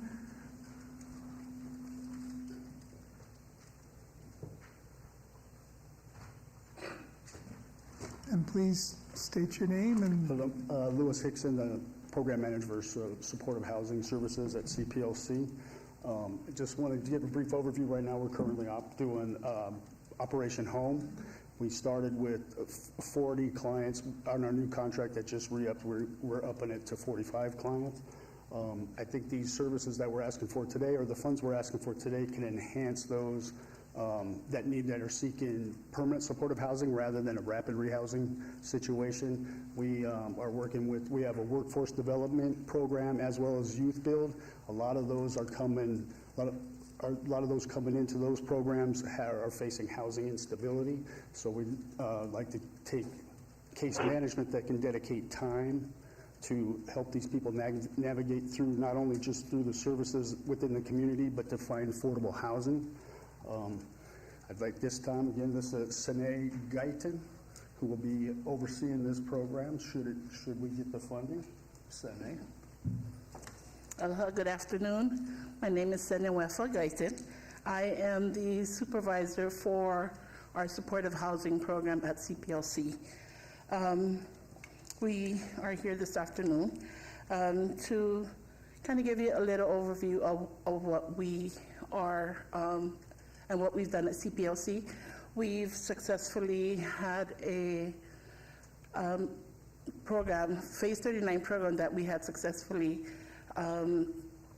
worked with, where we had hotel, motel, short-term stay for up to 90 days, and our case managers assisted these clients in finding suitable housing through assisting them with jobs, applying for services through SNAP's benefits, Social Security.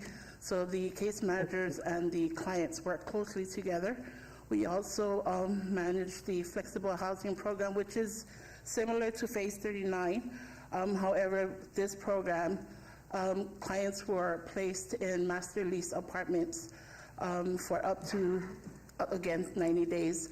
And the clients work closely with the case managers to improve their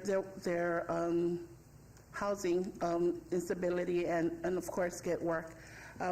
We are working closely with our workforce department to provide flexible housing services.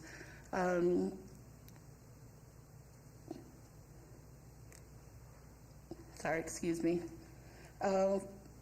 Working with their workforce development services to benefit the homeless population in Las Vegas. CPLC Nevada believes that due to the significant barriers to employment and housing instability in Las Vegas, as well as the disproportionate impact of the pandemic on their employment status, additional community support resources are needed.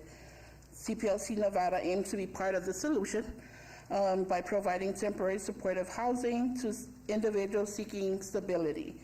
The requested funds would enable CPLC Nevada to address more of this need and increase economic self-sufficiency through employment. CPLC Nevada proposed combining two of these programs mentioned earlier to provide safe and stable housing to workforce development and community participants.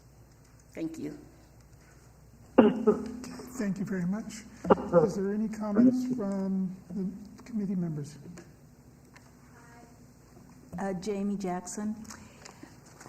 Hi. So you guys do pretty much workforce development for your clients. Is that what this program is specifically about?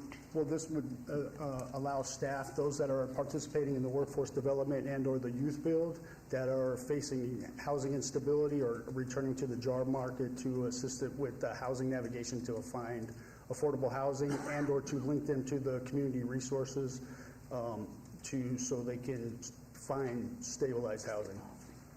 And how many people through your workforce development or your workforce program transition into jobs and are not coming back? I don't have those numbers with me, but I could send them to you. I could get those from the workforce development department and send them to you. Okay, thank you. Any other comments? I just have a quick question. Sounds like this is a new activity, and maybe you could comment on its sustainability if we were unable to fund the entire amount, given that CDBG fundings, there's 29 organizations requesting well in excess of the availability of the funds, and so many times programs are partially funded or in other ways. Yeah, so this would be, even if full funded or partially funded, these funds would go towards just to existing staff that has the expertise already in the housing market to sustain, so they can spend more time specifically working with those with the housing navigation and or to link them to the community services. So how do we differentiate? Member Whittingham, very quickly. Yes. As I look at the program on the HOPWA, yes, and this, how are they different or similar, and is there overlapping kind of service and staff for both? No, not from the HOPWA program, but we certainly could work with those from HOPWA that are coming in just for the temporary housing or the emergency shelter through HOPWA.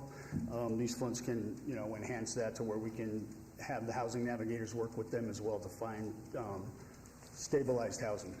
It seems to me, as a quick read, that some of the same arguments you made for the program on HOPWA applies to this program as well. Is it a supplemental to? It could be a supplement. That's when it's complementary to the other programs. Okay. Just to dedicate, so we could dedicate more staff to help those that are facing the housing instability. And the staffing that you have for that other program, do they overlap in terms of the services to the secondary program as well? Do they have, dual responsibilities or separate and complete? Well, HOPWA would be separate and complete, but we have the other, from the other housing programs that we have staff that can overlap. Okay, thanks.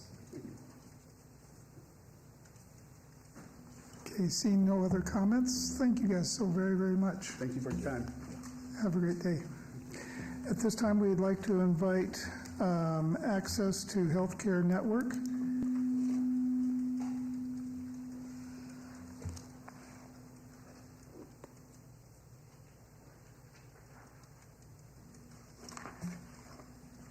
And if you would, please give your name for the record.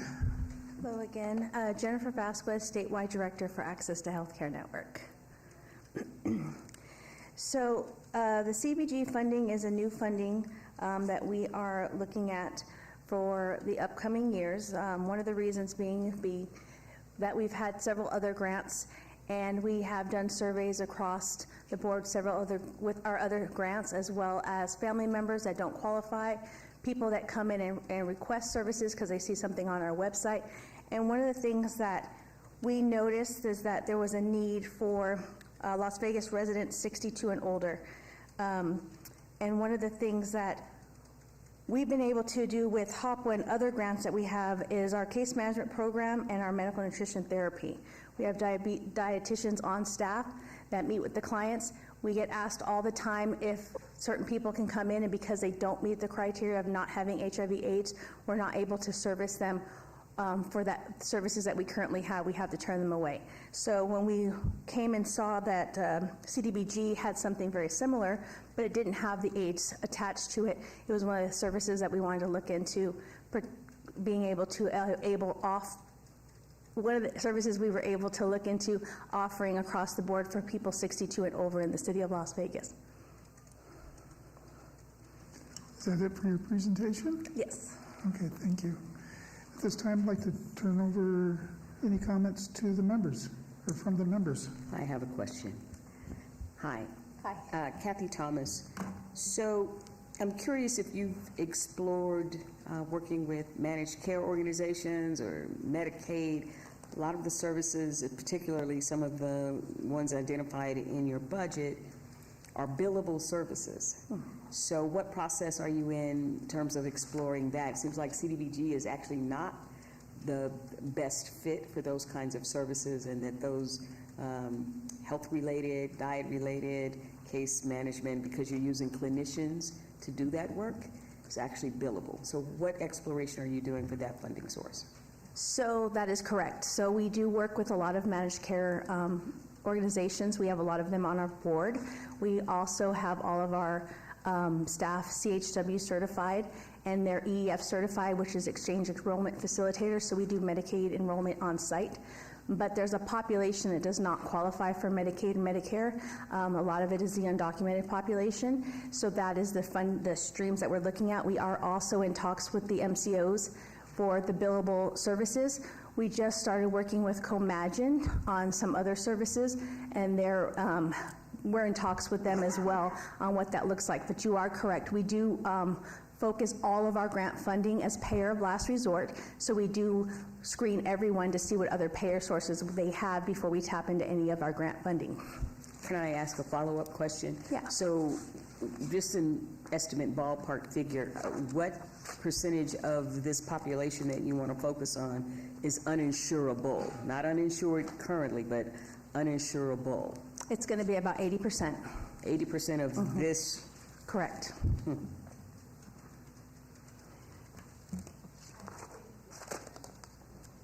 Jamie Jackson. I see on your budget, community relations line item, it's 61,500. Can you explain what that one is?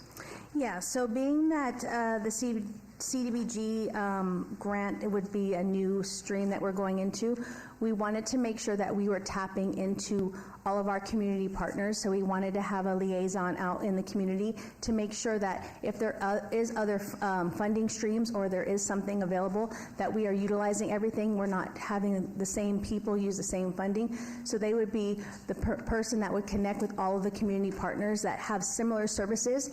They would also be out in the community making sure that we have access to any new funding streams so that we can screen the clients properly and get them over to other avenues that might be better than the CDBG.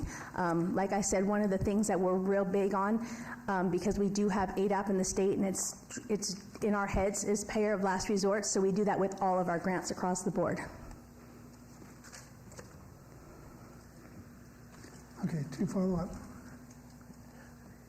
Similar to the previous presentation, I just have a question about sustainability of the program if it was partially funded. I think in context, this would represent something like 60 or 70% of the entire available funds, with several returning organizations that are requesting continuations, et cetera. So I'm just wondering, is there a critical minimum required to support this activity? Even in its inception? Yeah, so that would be if we were able to at least have a dietitian and a case manager at least partially funded to be able to take on that extra duties of work so that we can sustain that. Wonderful, thank you so much. Thank you. Thank you. Member Lena Paola, again, just going over the budgeting for salaries. I noticed there was a breakdown here, but there was not on HOPWA. Are these parties duplicated at all, or is this different individuals than from the HOPWA?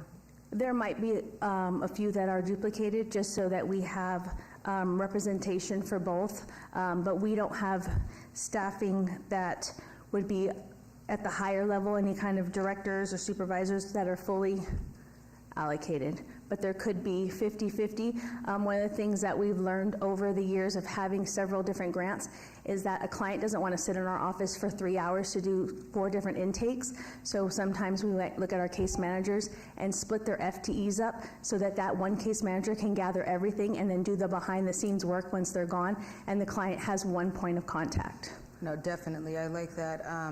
Is there a way you can send to staff the breakdown for both? I know you're saying that there may be some duplicates, but looking at this information, we're not able to tell who is who. Yeah, I can send you down the FTEs along with their percentage to each one. Great, thank you. Okay, thank you so very much for your presentation. Thank you. Have a good day. You too. At this time, we'd like to invite the Salvation Army Career Corner to presentation.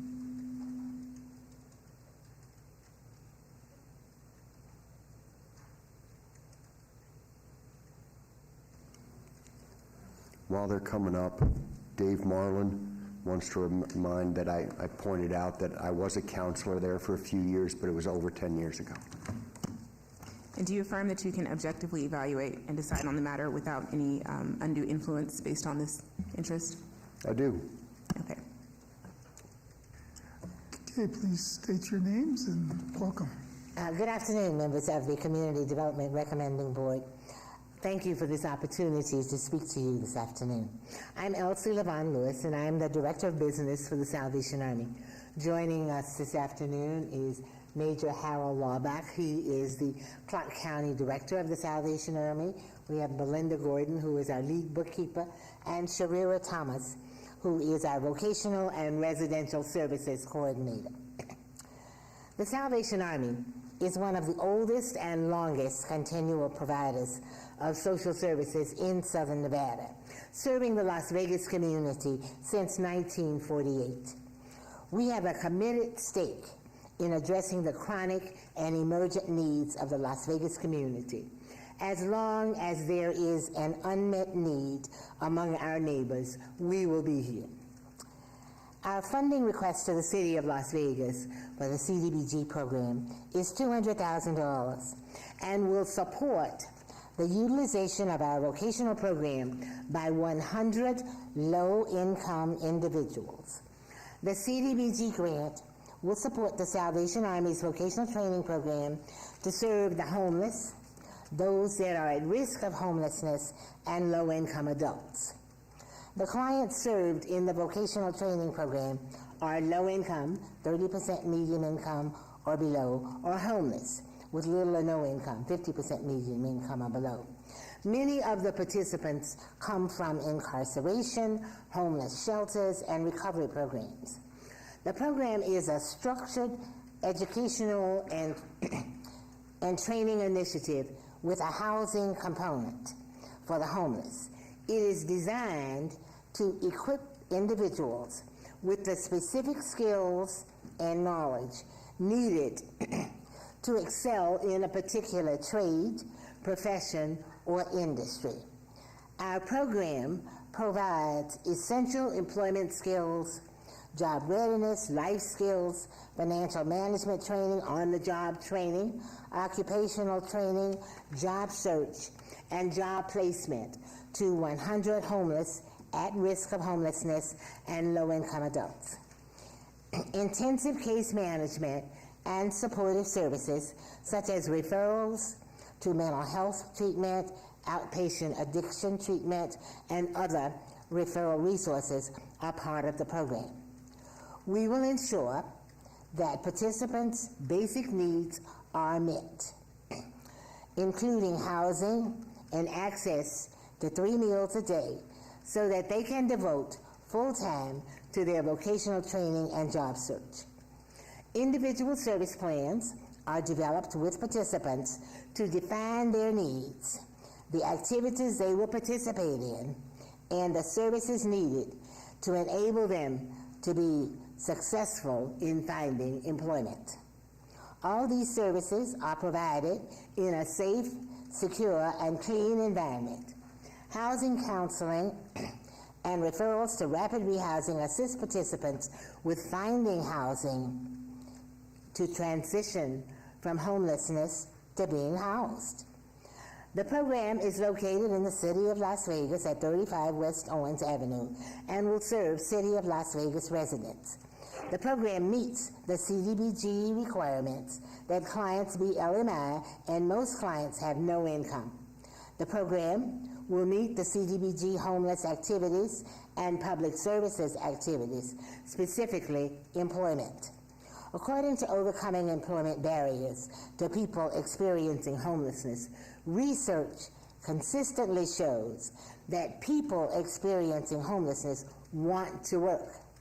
Many are employed, but often precariously.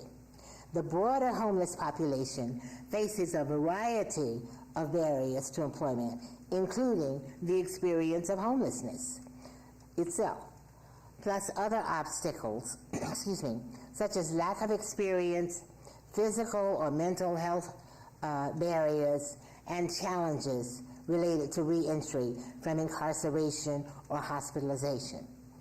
It is expected that 100 people will apply for this program, and all will be assessed and recommended for services either by us or referred to another local provider.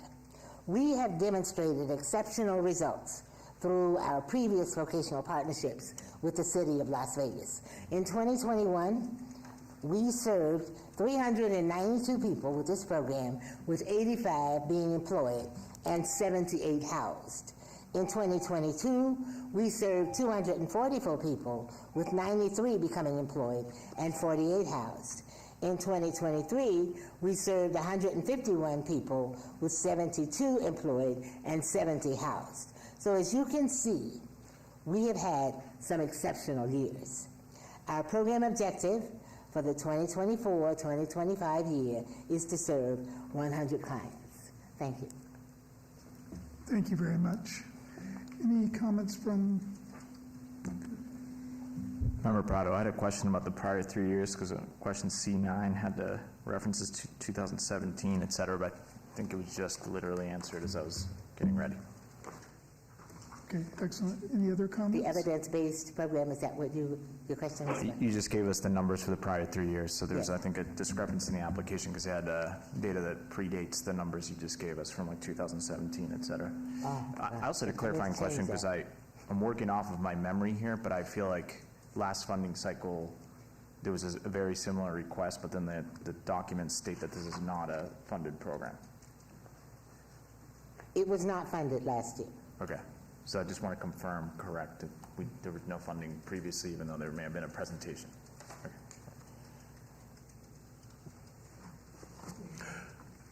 Okay. Good afternoon. This is Board Member Whittingham. You do have similar programs that are already funded through other sources. Is that correct? We do have programs, yes, that are funded through other sources. We have a small funding amount from the City of North Las Vegas. We have an agreement with Silver Summit Healthcare Providers who also fund this program. Also, through collaboration, you also work with other agencies that do similar programs. So what about simply referring existing candidates or clients to those existing programs as opposed to creating a new one? Well, we're not creating a new one. This is one we've had for a few. Okay, but it wasn't funded last year. It was not funded last year, but it was funded for about 15 years before that. And this program is different from most of the other programs in that we have a housing component. The people are housed on our campus if they are homeless, and then they can go into our vocational training program. Okay, thanks. Mm-hmm. Well, not seeing any other comments, but thank you so very much for your service, and thanks for the presentation. Thank you. Okay, at this time, we'd like to go ahead and invite St. Jude's Ranch for Children, if they're present.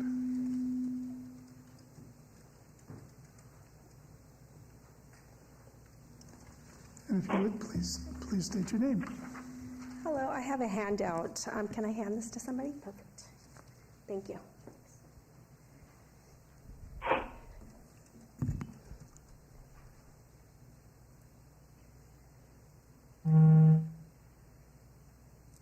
I guess I could just start. Okay. Yeah. Hi, everyone. My name is Christina Vela. I have the joy and privilege of being the CEO at St. Jude's Ranch for Children, and I'm happy to be here this afternoon. For over 57 years, St. Jude's Ranch for Children has been providing pathways to hope and healing for child victims of abuse and neglect, transition-age young people experiencing homelessness, and our newest project is the Healing Center to care for child victims of sex trafficking. One of the things that we do at St. Jude's Ranch for Children that we pride ourselves on is really identifying where there's a gap in services and figuring out how we might be able to help. So calling attention to how critically important serving child victims of sex trafficking has become, of course, in our country, There's a growing awareness, and then, of course, in our own community, there's a recognition that child victims of sex trafficking need to be cared for as victims, and that we have not had a full system of care developed over time that really helps young people be cared for in the most victim-centered way. So several years ago, St. Jude's Ranch for Children decided to be bold and to create the first of its kind healing center, which will be a new residential campus to care for child victims of sex trafficking. Now that will be opening. It's been under construction for the last year and a half. It will be open later this year, hopefully in October. However, and that's exciting that we're building it. We certainly wish it wasn't necessary. But in the interim, we thought we could wait. We thought we'll just, we won't serve this population really until the healing center is built. And then we realized very quickly, this population that has very few options of where to go, which generally includes either the juvenile detention facility or child haven, neither of which are fully trauma informed. It really inspired us to transition one of our existing homes on our Boulder City campus. So we have 10 homes on campus. We've repurposed one of those to specifically transform into the Hope Home. So the Hope Home, which is the page summary that you have in front of you, HOPE stands for help, opportunities, purpose, and empowerment. Specifically, this program is for children ages 18 and younger that are in need of a safe home that oftentimes come through Child Protect or come through Clark County Department of Family Services or come through Department of Juvenile Justice Services and either, again, end up in detention or are sitting in child haven waiting for the right placement. So we've taken our 57-year history of knowing how to care for children with complex trauma and how to wrap them in services and have decided to open this home. So this home is currently open now. We do have some room and board coverage to cover our cost of care from Clark County Department of Family Services. But as you can imagine, since this is a 24-hour a day operation, meaning all of our staff are awake staff at night, that this is a heavy cost. There's quite a cost to providing this level of care. Interestingly enough, last week with all of the special operations and things that were going on in advance of the big event, we did receive a placement at 4 o'clock in the morning and then one at 6 o'clock in the morning. As girls were being recovered from our community, they were able to very just quickly sort of bypass going to detention and being able to come to us. And that's exactly why we exist. We want to send a message to children, to those that are victims of sex trafficking, that what has happened to them does not define them. They are not a criminal. They are a child and a victim, and we are grateful that we're able to send the right message about their quality of care. And so what you have in front of you just reviews our mission, of course, that of St. Jude's Ranch for Children that, as I mentioned, has been serving kids for many years. Last fiscal year, we served 687 unduplicated children and young people across all of our programs. Many of those have been victims of sex trafficking, so we've worked with this population. We just decided to create a specialty home because the need is so great. There's information about our program outline, which is really trauma-focused, strength-based. The model of care is really based in ensuring that there's safety and security for children, physical safety, but also emotional safety, right? We want to create conditions in which young people can talk about the things that have happened to them, understand that it's not their fault to be trauma-informed. Again, very individualistic treatment. There's a lot of challenges that come with, unfortunately, serving this population, like sometimes they want to run away and go back to their trafficker.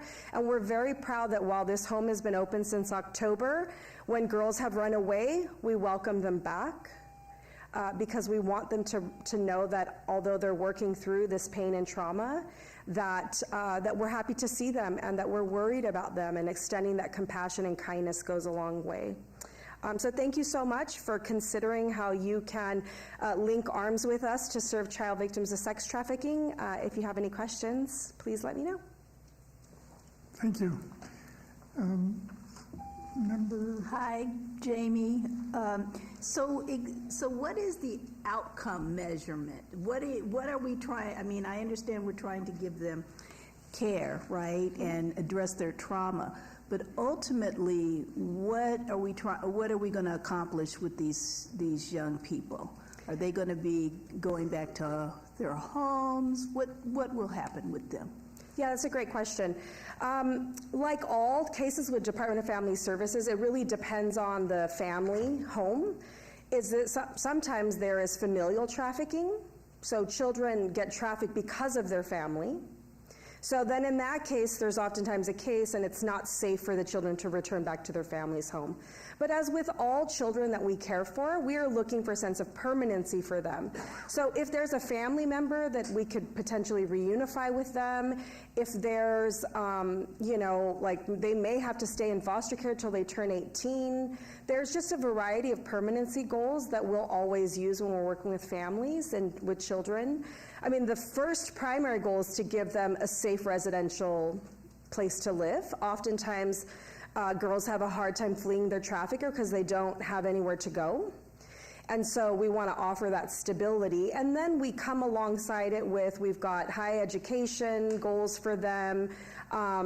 As they progress through the program, we have a thrift store on our campus that acts as a job training location that Toyota Financial Bank has funded, so that while we're talking to girls about all different ways of earning money, that doesn't hurt them, that doesn't hurt their bodies, we actually give them a job that lets them work on customer service. Of course, this is a little bit further down in our program, to make sure that they're ready to work out in the community of our campus. But our end goal really is to break the cycle of abuse and neglect. It's bold. It's really to help our young people understand they can graduate from high school, go to college, and while the trauma never goes away, we want them to learn how to turn that pain into power or that victimhood into a survivor. So there's a lot of goals. There's a lot of key performance indicators. There's a lot around placement stability. So I hope that answers some of your questions. Thank you. Member Paola, just clarifying on your $97,440 that is being spent on the youth care specialist, that's for two of them? Or is that one? I believe that would be at least two. Because it says 2 EA, 2 each, I don't know how that's abbreviated. Sorry, the position pays in the $40,000, Okay, so my guess is that would be two with fringe you. benefits, yes. Okay, seeing no other comments, thank you so very much for your presentation. We do have a couple of minutes. Okay. I'm just waiting on my other board members. But clearly, and following up on the last question asked about the allocation of $97,000, that is just towards the full-time youth care specialist. The program you're outlining is much more extensive. It's, a home, permanent home, etc. Talk to us about the other funding sources that you're getting for the full management and services from that program, because clearly this is not going to be supported by the $97,000. Yes, correct. So in order to care for children, we need staff, right? Because we need one-on-one supervision.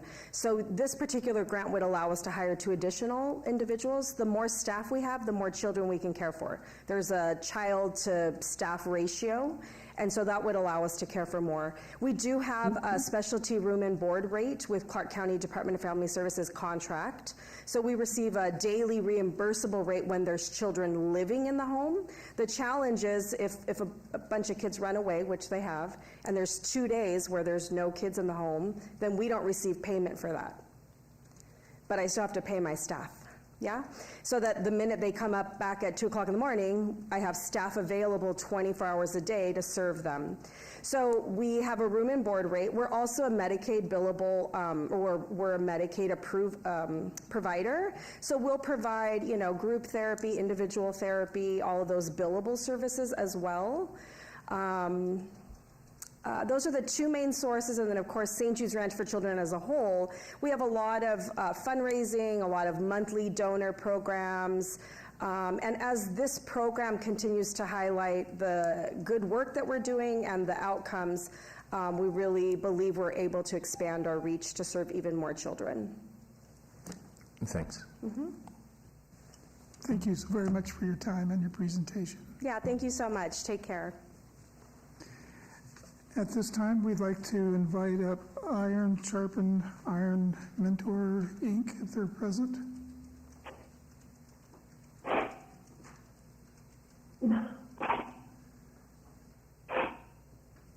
Okay, is L, I know I'm saying it wrong. Should I? El Shaddai. Refuge Home? Okay, fantastic. I apologize for messing up the name. If you could, please give us your name for the records, and thank you for being here for the presentation. Angela Bill. And Tim Lovelace. Well, welcome. If you want, go ahead and start your presentation. Basically, I believe we got a letter stating we didn't spend 50% of the funds by the second quarter, and so actually we want to explain that. But currently our program is doing very well. All our participants, they are finding work. We're helping them find work and complete a new training. And so everything's been going good, and I'll let Tim, the CFO, explain about the financial plan. Okay, so just a little bit about the program. So we are with El Shaddai Refuge Homes. We're a homelessness prevention program. This particular program that we're seeking funding for is for the job training program. So we have like a lot of youth between age 18 and 21 that are in our independent living program, but maybe they don't have like the necessary work experience or the job training. So the program's open for them, but also open to anyone that's in the community, so not just restricted to our own clients, but just anyone that's looking for job training. And so I think we were here to, I guess, present just as far as like the reasons why we were, I guess, not able to spend at least 50% of our funding here. So basically what happens is that we have employees that we use to help with the job training program. And so we had a couple employees leave because it was affecting their benefits or whatever. They didn't want to get a W-2 or a pay stub. So we were not having to spend it because they didn't want to work. They'd just rather volunteer. So the explanation now is that we've hired 2 more employees into our program so that we can pay them, and that way we can spend the funds and at least do 100% by the end of this fiscal year. But right now we're at 56% as of January. Do you have anything else to add before I turn it to the members? No, not right now. Okay. At this time, I'd like to go ahead and see member, not sure whose mic, very far end of the table. I'm sorry. Okay. Member Lena Paola, you got more into the what you were correcting, but if you can get more into the actual programming. Got it. Okay. So we're funded as well to fund just the job training aspect. So we have clients in our program. We teach them work skills, job training. We do interviews. And it's pretty much, so the program we have is like a discount clothing store. So it's not like a thrift store because we sell used and new clothing, but we have a cashier, we have a register, so we just teach them basically how to handle cash, how to greet the customer, how to clean the room. We're just, pretty much teaching them how to be responsible. So that way, when they are ready to look for like real work, we just want to have them prepared, so that way they enter an actual workforce program. And they do get like a stipend, so they're not working for free, but we give them stipend, we reimburse them for gas, we give them bus passes, bus card, and such. Okay. Oh, sorry. Go ahead. So I'll add.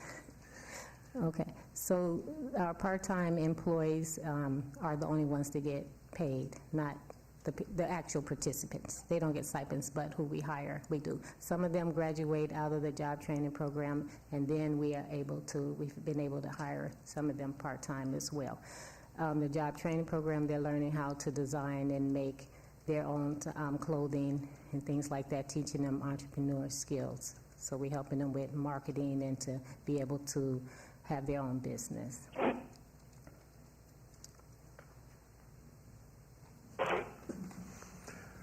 Member Whittingham, good afternoon. How are you? I remember, I think maybe last year, similar presentation, and I think the concern at the time was not so much of the service that you provide, but the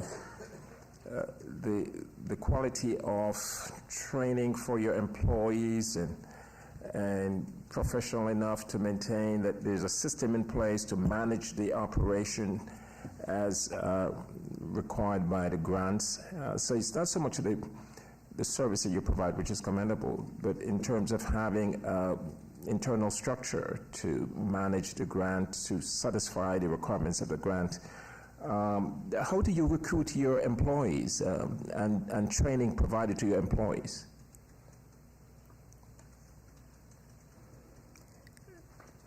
Basically, we have different ways. We advertise, or when people come, into the store, we've used Indeed. We've different like volunteers who have decided that they wanted to be a part and actually work. But we have provided more training for like some of our board members to actually we started attending the grant labs that was recommended so that we can learn more about managing. So we have been doing that since then. Yeah, I think that's the area of focus. I look at the city's risk assessment in terms of you as an organization to grant funding. Some of the things that are replete in the reports that I see is lack of process and systems. For example, internal control process and procedures are undefined, levels of approval, defined signatures along with thresholds missing from their procurement and financial policies.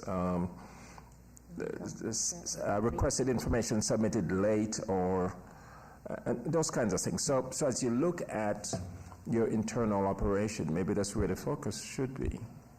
And attention to detail and providing the kind of training to your staffing and looking at your operation system to ensure that that it's sufficiently equipped with the kind of management control systems that would meet the definition or the criteria for an organization. Good service, but in terms of internal operating system, that's maybe where you should spend some time addressing.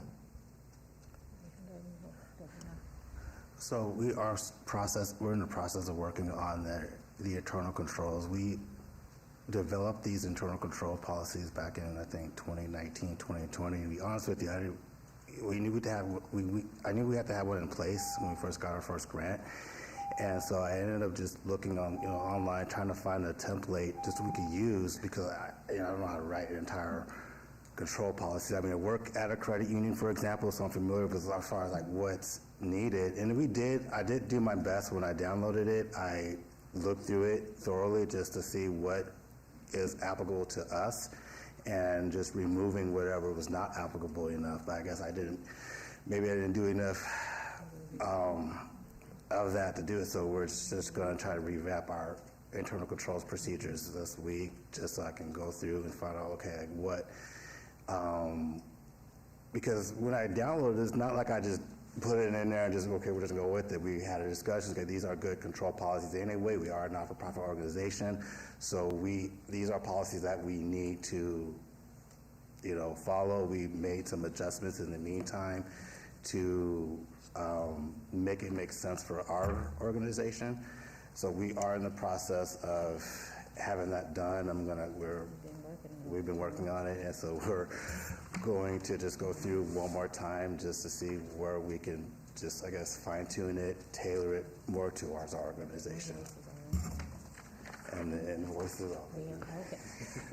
One of our areas we were focusing on since last year was the invoices, and our invoices have been on time. They have not been late. Okay. All the best. Hi, Jamie Jackson here.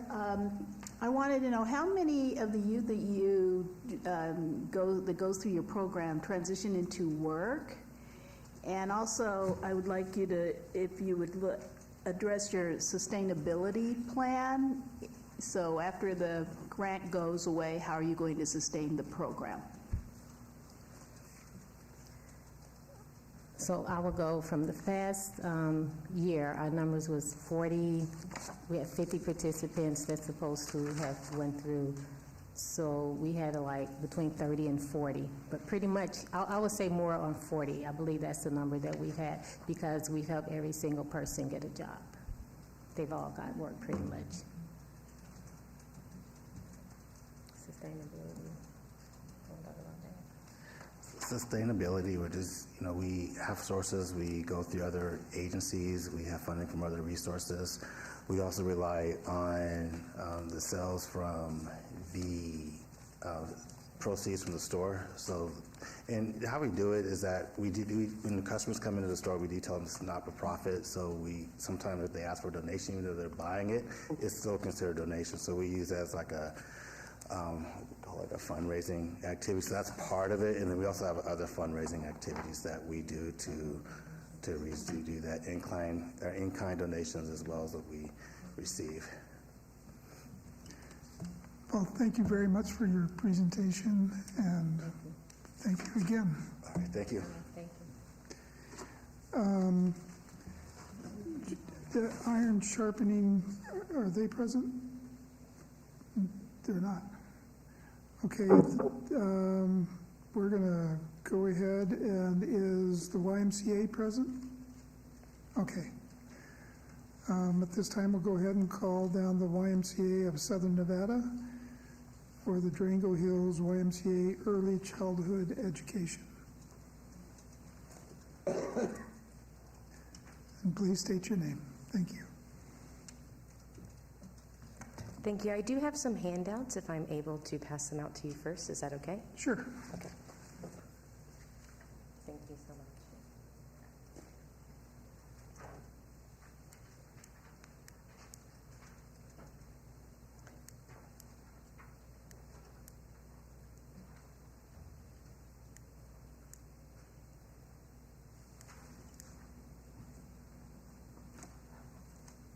If you want, you go ahead. Or do you want us to have each in front of us, or you can go ahead and start? Oh, I can go ahead and start. So my name is Erica Siegel. Okay. All right. Well, thank you, Mr. Chair and board members, for having me here today. I'm here to talk to you a little bit about the YMCA and our early childhood education program as the Executive Director of Child Care. The YMCA movement has an enduring 180-year heritage in the United States, with deep roots in Southern Nevada that were established 80 years ago, and today we serve over 60,000 individuals here within our community. We proudly focus our work on uplifting the lives of vulnerable populations. In this effort, we work tirelessly to ensure everyone has access to needed services regardless of age, income, background, or ability. Furthermore, the Y takes the identifier of community-based organization seriously by working within underrepresented communities and holistically responding in real time to their needs. Over the last few years, the need for access to high-quality, affordable early childhood education in our communities that we serve has become increasingly prevalent. Early childhood education is an urgent issue here in Las Vegas, and here's why. A child's brain is 90% developed by the time they enter kindergarten. During these first few years of life, affluent families are able to immerse their children in a variety of educational activities such that they enter school ready to build upon that knowledge. Meanwhile, underrepresented youth enter school with lower levels of knowledge and social competencies that are important for subsequent school success. Longitudinal data demonstrates that these early gaps widen as children progress through school. In fact, for every 1 point decrease in a child's social competence scores in kindergarten due to lack of access to high-quality early childhood education, you see those staggering statistics in front of you today. To make matters worse, a report released by our state last spring found that Nevada is in a child care crisis, with 74% of our families unable to access child care. It's no surprise that Nevada consistently ranks in the worst 25 for poverty, the worst 10 for education, and the worst 5 for violent crimes. Fortunately, a substantial body of research supports that the conclusion that children who live in poverty and attend high-quality preschool program experience have long-lasting positive effects. That's where the YMCA steps in applying one of the strongest evidence-based curriculums in our nation and ensuring that it is accessible for all of our youth.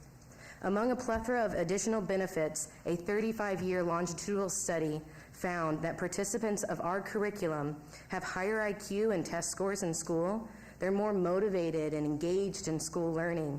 They are less likely to drop out of high school, be arrested, or need welfare services, and have 14% higher earnings in adulthood. The comprehensive benefits of this program translate to a documented return on investment of $16.14 for every dollar invested.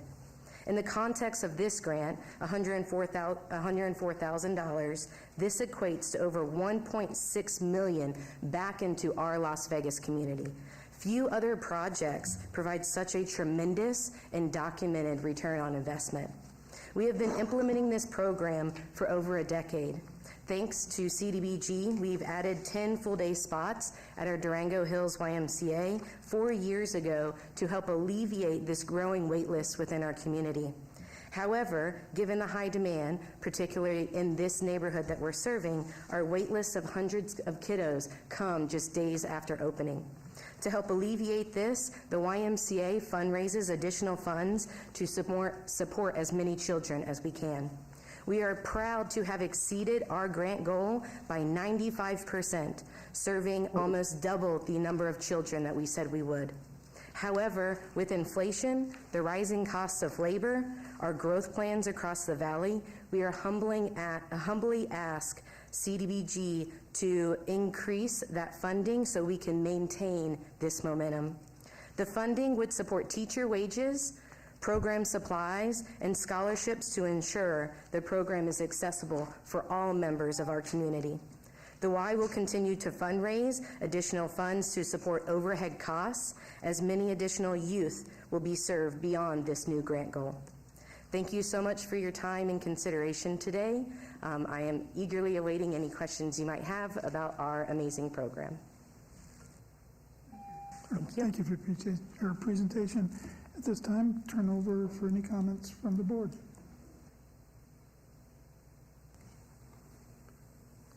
This is Dave Martin. Oh, after you, please. Hi, Jamie Jackson. How does the financial assistance work on the? So our parents come in, they apply, they're able to submit all of the required documentation that's needed for both the grant. We are able, based upon their income and the sliding scale that is presented to us through CDBG, to present them with a scholarship opportunity. So that ranges anywhere from 80% to 50%, whatever the family needs to access that. So we're able to scholarship that family so they don't have to pay any child care fees.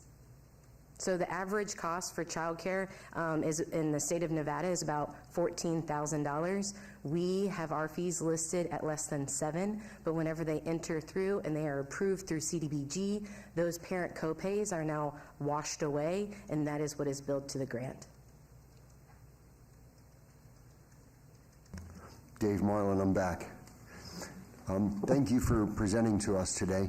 Could you tell me, as a parent, in terms of hours the program is, a little more logistically how it works? Yes, so we are open Monday through Friday, 7 a.m. to 6 p.m. Our parents must come. We ask that they arrive to school by 8 a.m. And don't get picked up by 3 p.m. because we want to make sure that they are there receiving all of the educational opportunities to advance their preschooler. 8 to 3, thanks.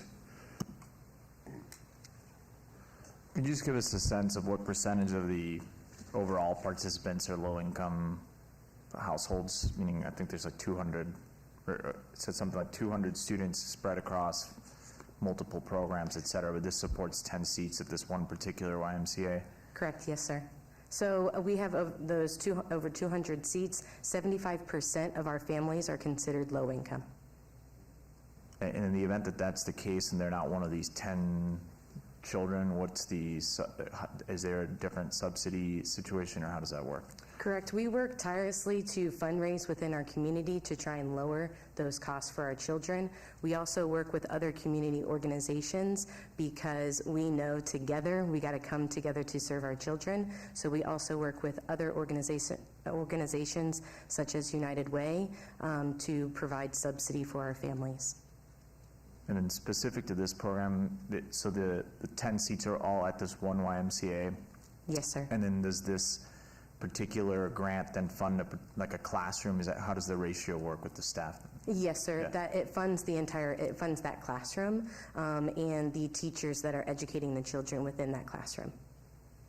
Wonderful. Thank you. Mm-hmm.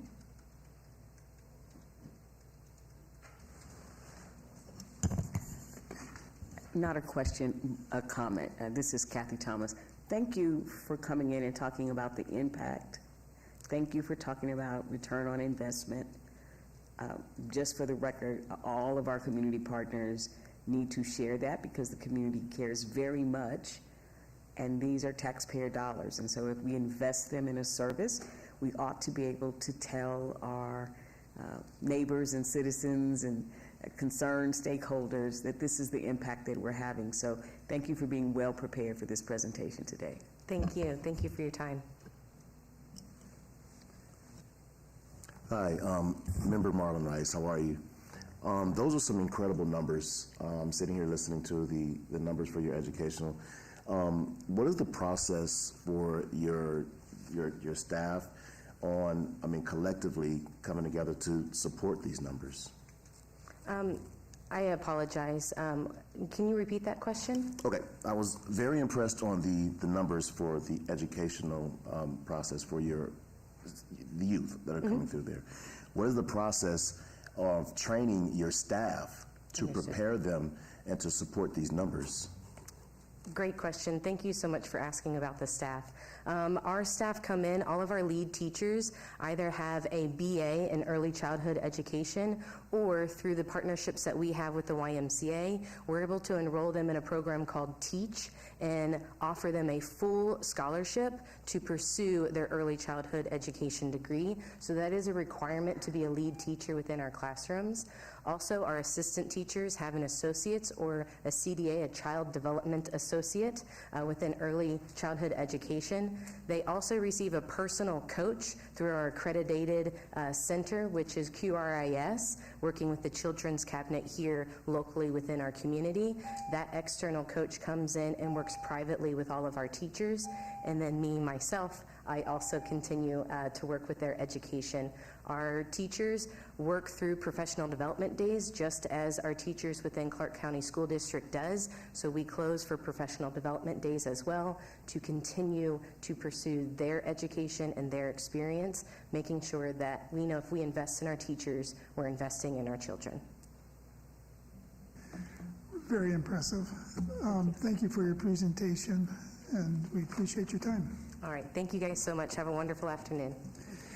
At this time, we'd like to invite Desert Springs Community Resource Center, and please state your name. Thank you. I also have a handout. I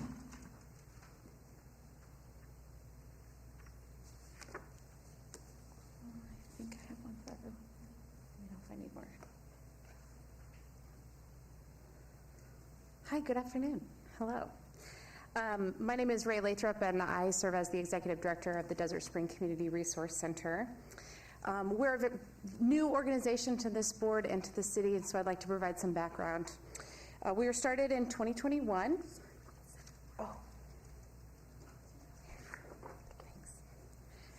We were started in 2021 as a food program serving those affected mostly by the pandemic. Unique to our location, we serve the Summerlin community, where food insecurity and affording the basic costs of living continue to impact families today. Our mission is to provide services to all families for them to thrive. Since 2021, we have served over 42,000 individuals. Now that's duplicated, but that's throughout Southern Nevada through our food program. We have a pantry that's open 20 hours per week and a drive-through food distribution open twice a month on Saturday mornings. Of the clients that we served in 2022, 46% lived in a Summerlin zip code. 60% were seniors, which is why we're here applying to support seniors. 65% of the clients that we've served come from a Las Vegas zip code. And of the seniors that we serve, 69% of them come from a Las Vegas zip code. All the clients that we serve are evaluated for the Emergency Food and Assistance Program, which means that they are 185% below, they are at or below 185% of the poverty line, or they're enrolled in food stamps or Medicaid. We are currently funded and have been since 2021 by the state of Nevada's Fund for Healthy Nevada program to support the food program, which is reimbursable, also like the CDBG grant. In 2023, we were funded by Clark County and United Way of Southern Nevada to begin providing additional community services, including providing program referrals and support for individual clients with things like resume creation or job navigation, and supporting utility assistance and referrals to other public programs. With this investment, we've recently surveyed a random sample of our clients, which has shown that 60% of them are eating less than they want to because they need to save money. 30% of them have been threatened to have their utilities shut off. 20% of them are concerned about their housing security. And 33% of them did not seek medical attention because they were afraid of the costs. So we're requesting funding from the city and this body to provide additional services specific to the seniors that we serve. We hope to use this funding to continue our food program, including staff, who also manages about 150 volunteers that make that program work. This also includes the purchase of fresh fruit and veggies and lean proteins to supplement the government food that we distribute, which is really the highest need that our clients have. The grant will provide staff to coordinate also 3 workshops to educate seniors on some of the other programs that are available to them. And through your support of the food program, we hope to serve 1,200 city residents and 250 of them being seniors. Additionally, this request is to expand our case management by hiring a care coordinator who could interview and also follow up with clients to determine success of our services. We hope to be awarded funding for providing additional services to our most in-need clients, like gift certificates for clothing or job interviews and bus passes. And those would specifically serve at least 15 low-income seniors. I'll tell you, I've already navigated a couple of people in the last few months who are over the age of 65 looking for work because their retirement is no longer covering the costs of living. We have set these program goals rather low, likely in comparison to some of your other applicants, but because it's our first time managing a CDBG grant, we want to make sure that we get all of the intake and paperwork processes figured out this year. None of our other program funding sources require the same level of income verification, and so we want to be very careful that we're setting a goal that's very attainable through this funding. I do want to update the committee after submitting our application, we have had a change in our financial management in that we have contracted with an external bookkeeper. And so right now we are updating our financial procedures to reflect that change into our operational status. And we are also finalizing a financial review of our fiscal 22-23 year and hope to file our taxes this coming week, which we will provide a copy of to this committee and staff as soon as they're done. Finally, I know that we're requesting a little bit more that's been on average has been awarded. I'm happy to change the way that we've kind of requested funding for the budget of this grant to make sure that we're serving as many clients as possible by possibly removing additional requests for some operational things. We've applied to Clark County and United Way of Southern Nevada to leverage this proposal, and we hope that additional private funding will also help us support this program overall. Thank you so very much. At this time, any comments from the board? Okay, go ahead. Jamie Jackson, just a comment. I appreciate the fact that you guys use volunteers. You're one of the very few applicants that indicated that you're, volunteer-centric. So, thank you. Yeah, we would not work without them, to be honest. Thank you. Patricia Haddad, I heard you talk a bit about outputs and total numbers. Can you talk a bit about outcomes as well and sort of what you're seeing with the clients that you're serving? Yeah, we actually in a very unique situation, the way that we operate our program, due to our staff and volunteer levels, we are able to establish some relationships with our clients overall. We're monitoring how often clients are coming to our food pantry and noting those that indicate that they're not returning because they feel a little bit more stable. And so we do that a little bit through some surveys that we've provided to our clients. We are very interested in investing in additional long-term surveys, pre and post surveys, as we really establish and stand up a true case management program. And those will be rooted in many of the practices that we've implemented for our needs assessment. We're grounded in social determinants of health. We really want to make sure that people feel safe and secure and financially stable in their home. And so we're following up with our clients that way as well.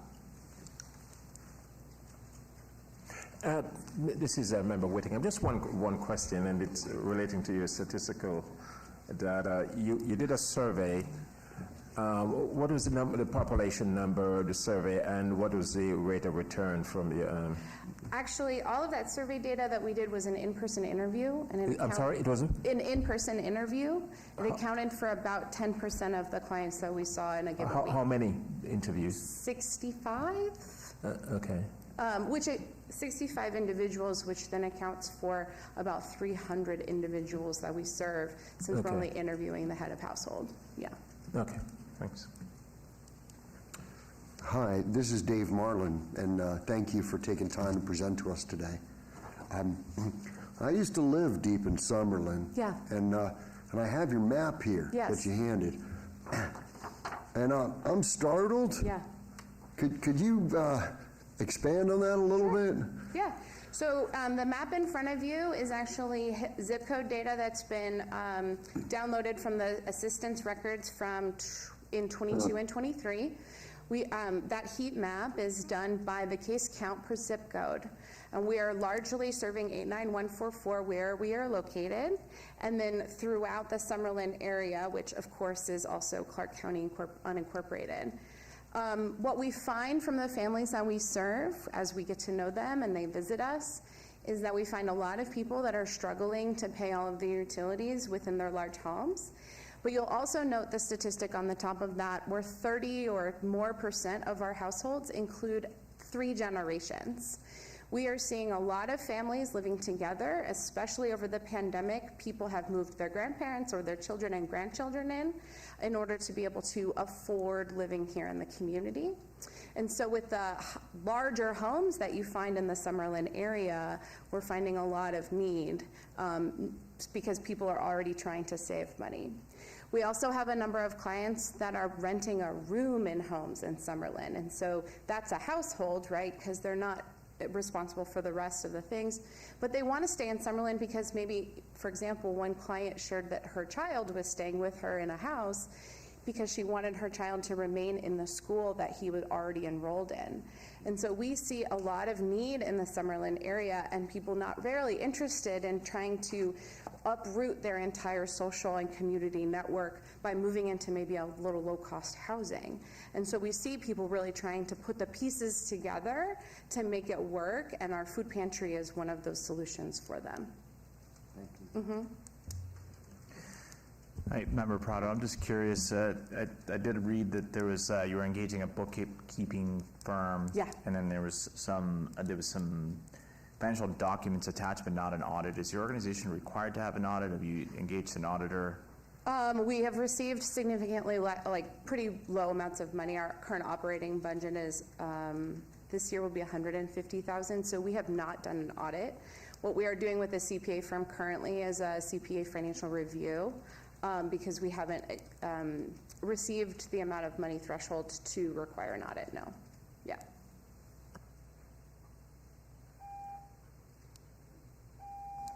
Okay, seeing nobody, when we light up, that means we have a comment. But thank you very much for your presentation. That was great. And we will talk with you later. Thank you so much. At this time, we would invite Paths Forward, if they're present. Is there anybody present for Iron Sharpen Iron Mentoring? Okay, I will go ahead and proceed to item number 9 on the agenda, citizen participation. Public comments during this portion of the agenda must be limited to matters within the jurisdiction of the board. No subjects may be acted upon by the board unless the Chair, sorry, Deputy City Attorney Chris Levy-Gallagher for the record. I did just notice that Paths Forward's time is not until 3:15. I don't know if the board wants to wait until that time. Oh, yes, we will. Okay. We can take a 6-minute break. Thanks, Chair. Wait. Okay, go ahead. Just on a point before we take a break, thanks for the city attorney making that notification, but my thoughts were that could we also communicate to these two that have not shown up that if there's a way to accommodate them tomorrow, we can also do that. Maybe staff can maybe facilitate that communication, see if they are not here today. It's a case where they may be available tomorrow. And we, Wednesday? Or on the 14th, we can also accommodate them. Tim Glisson, Department of Neighborhood Services, yes, we can get in contact with them, see if they'll be available on Wednesday. Very well. Thanks.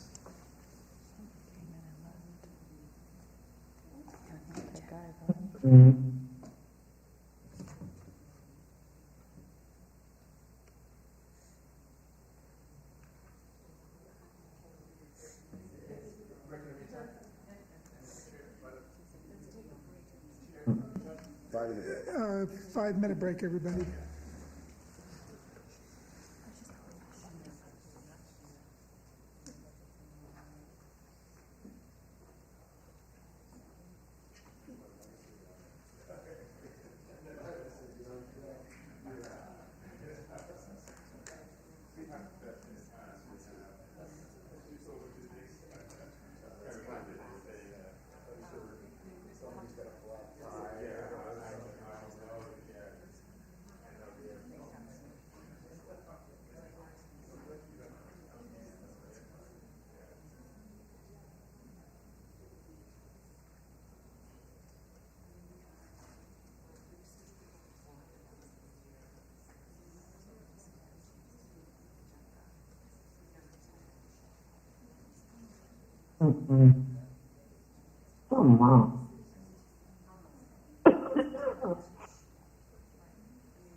So yeah, someone was saying like, if they haven't even contacted Vanessa to say, oh my gosh, the XYZ, we won't be there, then just, they're not coming. They both had irons I had to reach out to, but they did confirm it. Right. She's saying right now, right? You're saying like, yeah, unless they got in touch with Vanessa and said something, you know, we can't. Just make it. Yeah.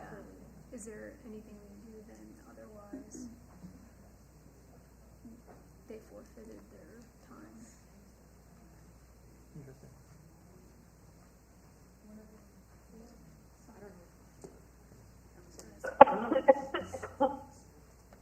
Oh.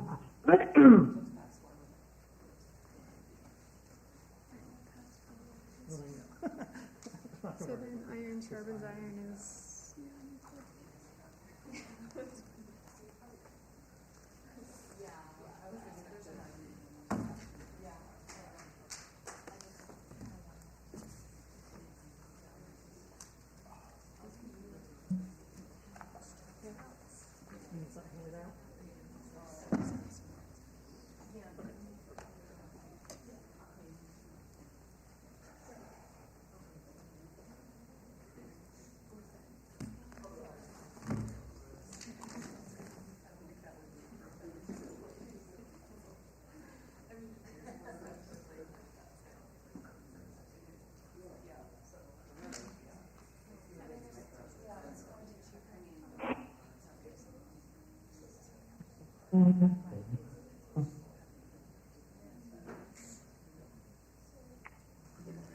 Okay, at this time, we'd like to request all the board members to come back.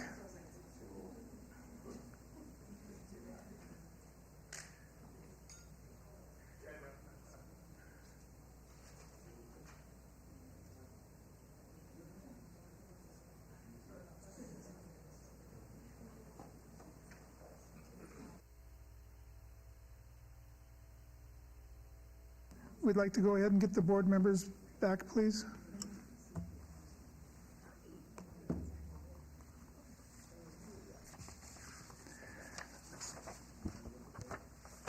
Okay, at this time, we'd like to invite Paths Forward to make a presentation. And if you would, please start with your names for the record, and welcome to the board.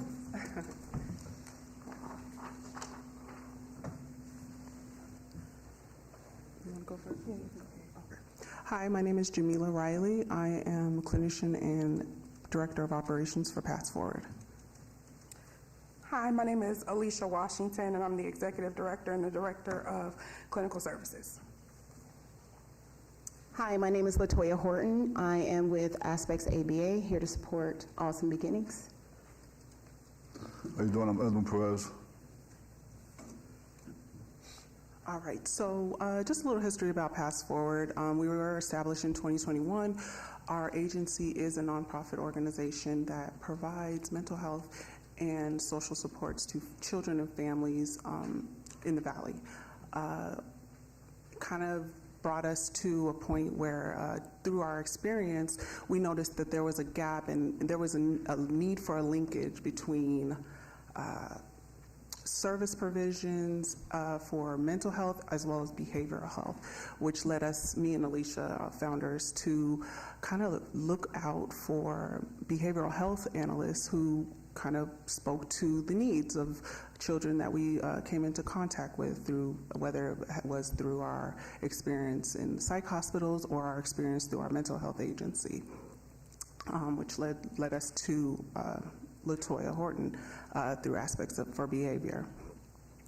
Some of our partnerships in the community have also led us to our decision to start this Awesome Beginnings. Currently, we do work with kids through the Clark County School District, the DJJS, as well as the Harbor. So that is a little bit about Paths Forward. Awesome. So thank you, ladies, for inviting me here to speak with you today. So I've been partnering with Paths Forward since 2021. They invited me on to conduct training for not only families with children with special needs, but also professionals in the field, such as with DCFS. So the way that autism affects our community currently across the states, the prevalence is about 1 in 36 nationwide. So here in Nevada, we are in the second tier. What that means is the prevalence here in our state is amongst the highest. The reason why that is important today is because the amount of cost and the issues that are arising with the lack of support that we have in our community is becoming quite an issue.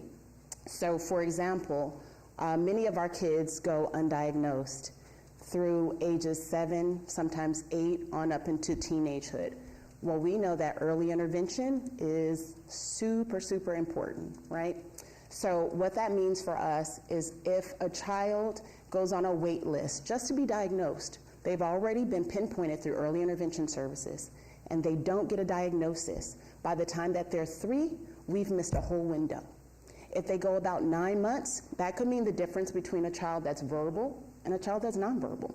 If they go about 12 to 15 months, that could be the difference between a child who becomes successful and independent in our society and a child who does not.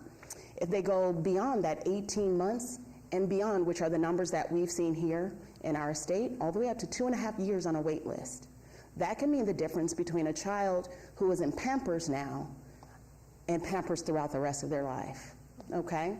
And so what we're looking at is a way in which we can come in and come together as professionals in the field, and we can fill the need.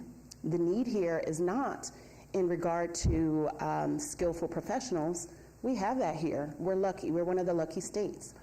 The issue is that we don't have enough. We don't have enough, and so kids get pushed down the line and pushed down the line, and it creates these wait lists. The Review Journal, they published a study here back in 2018. The children that they were seeing, they were on wait lists for 2.5 years. They were making small and minimal gains toward becoming verbal, but imagine the type of gains that they could have made had they had the services that they needed. Back in 2020, Grant a Gift for Autism, I'm not sure if you guys are familiar with that organization, they actually published some numbers as well. There were 2,000 kids across our valley on wait lists. So that's where we come in. In 2018, I moved back to my hometown. I was born and raised here in Las Vegas. And I started a small group that actually did what this agency is trying to do on a much larger scale. We did it on a very small scale out of our own pockets. We got together and we got kids diagnosed. What that meant for those kids is they went into programs faster. They got services right away. 7 out of 7 of those kids are talking. 7 out of 7 of those kids are out of diapers. 7 out of 7 of those kids are receiving services with supplemental services within the school district, nowhere else. So what does that mean? That means that they're going to have an opportunity at least for best outcome when they become adults. I get a little passionate, so. Whew. So I want to help these ladies do whatever it is that they need to do in order to fund this project and to offer my support so that we can get these kids off of wait lists. And I just wanted to highlight the significance and the importance of receiving a diagnosis is that until a kid is diagnosed, they can't receive any additional services, right? They can't access the ABA therapy, occupational, and speech therapy that they need to thrive. The problem here in Southern Nevada is that they're on wait lists for 2 years, right? We know that a lot of that early learning happens between age 1, age 5, right? So if we have a kiddo that's on a list at 3 and they're not getting diagnosed until 5, 6, or 7, we're losing critical time with getting them the appropriate services right away. So that is the significance of this. We unfortunately don't have a wand to create more providers in the community, but what this opportunity would do would allow for us to expand existing capacity with our Saturday workshop. So if Dr. ABC sees 100, 20 kids during the week. Asking him to come on a Saturday once a month would allow him to see those additional 8 kids and move those kids on to services. Also wanted to highlight that these kiddos will be low-income families, and a lot of providers in the community don't accept Medicaid services, so a lot of those kids are stuck on the waiting list a lot longer than a lot of other kiddos. I just wanted to highlight that. Thank you for your presentation. At this time, turn over comments to the board. Thanks. Thank you, guys. Patricia Haddad. Question for you. So first, I appreciate the proposal that you've presented. I think it's novel looking at the other requests that we've looked at for this cycle and some others. Certainly a massive need. I have a question. Based on the risk assessment that we receive, so obviously staff goes through all your financial documents, right, and they look at everything. I'm looking at the comments, and it looks like maybe there's some work that needs to be done just around your financial procedures and policies manual. Tell us a little bit about where you're at with that. Have you been able to put those into place, and what's that progress look like? So yes, we have actually, we got an initial independent audit last year to take a look at our policies, procedure. Jamila and I are clinicians and not accountants, so we were kind of starting up grassroots, but we did want to get things better in structure, so we did hire an accountant to come in and clean up our books, so they completely cleaned up our books. They are performing another audit, so that'll be 2 independent audits in the past 2 years. Also, a significant amount of our funding currently comes from the state of Nevada, and we've been working with them as well on just revamping our policies and procedures to bring it up to code, because they want to scale the projects that we do for them at a larger place. And so they're like, get it together, guys. And we've been working very diligently. We've spent a lot of money to do so, our own money to do that. And so our books now currently are completely in order. And we do have those 2 financial audits for the past year. Hi, Dave Marlin. Thank you very much for presenting today. And I must admit, when I first read the title of your program, I thought you had a typo. Awesome beginnings. That's very clever. And I wanted to make sure I commented on that. Do you have a bookkeeper? Yes, her name is Phyllis Johnson, so we do have a bookkeeper who's on rotation with us. Okay. I guess my question would be, how much is the bookkeeper involved? Because I think, going back to Ms. Haddad's questions, some of those issues, need daily attendance. So we secured Phyllis, I want to say after this was submitted, we secured Phyllis back in, I believe, November, and that's when she went through and did the full book cleaning, and there's an audit being conducted. Currently, we're going through that, and she's also going to be filing our taxes, and we have secured her to do quarterly reviews of our books as well. Thank you. Appreciate you.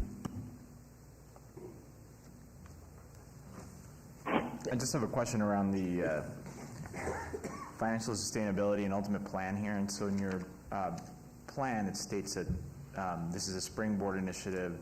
Most of these services are billable, and that within 1 year it should become self-sustaining. This is, I think, a 2-year grant process. Not sure if you're aware. So I wanted to ask you some questions about that, and maybe more clearly understand what the exact outcome is. Is it sort of the rapid screening, or does it involve some of the services? Or I'm a little bit confused. I think I agree with you that the backlog of, I'm an elementary principal, the backlog of autism is a humongous problem. I'm just trying to understand what is happening within that year to become self-sustaining.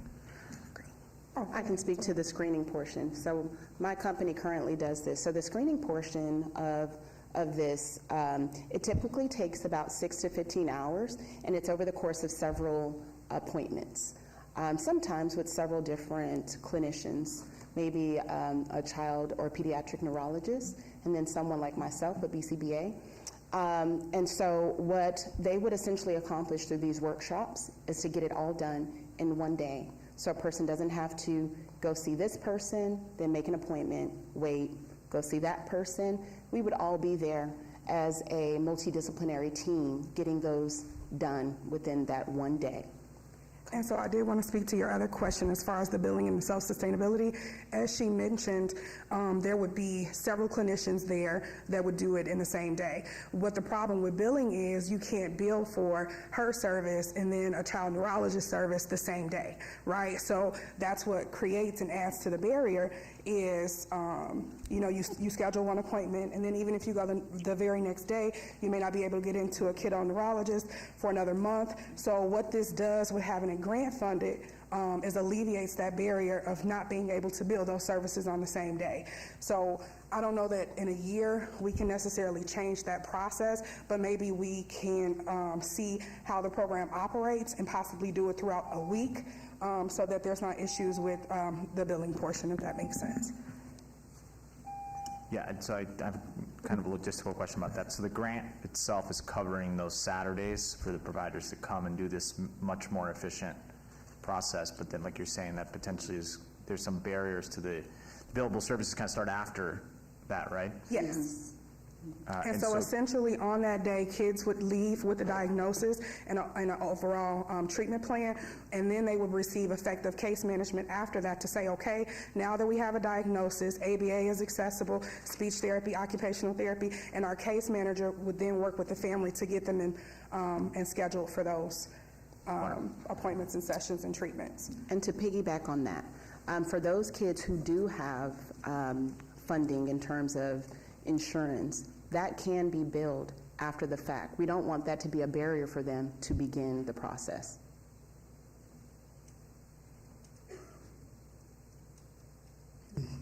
Any other comments? Just one question.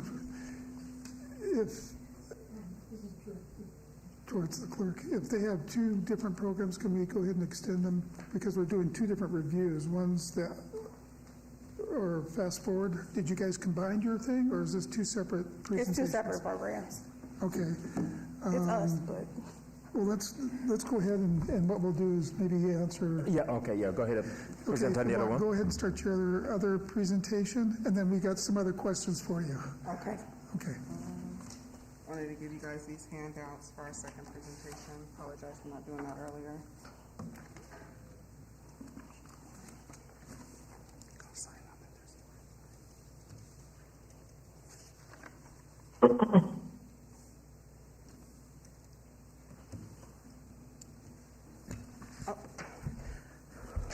All right, so we're back. So Paths Forward wanted to also present our secondary program. It's called Fast Forward. Fast Forward is a program geared towards mentorship, career exploration, skill building, and post-secondary education for children in the foster care system aging out. The goal is to provide early intervention to reduce systemic displacement from foster care or the orphanage to the community after they turn 18.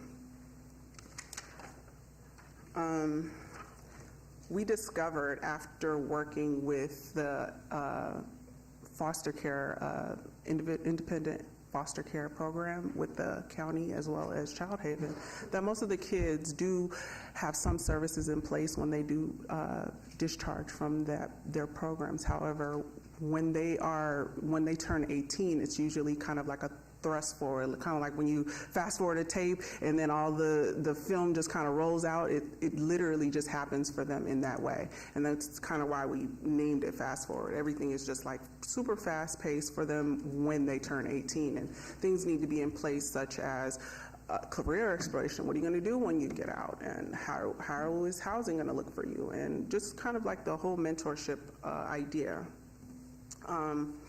We discussed the need for it. We really need it in this community because we've seen an influx of youth homelessness.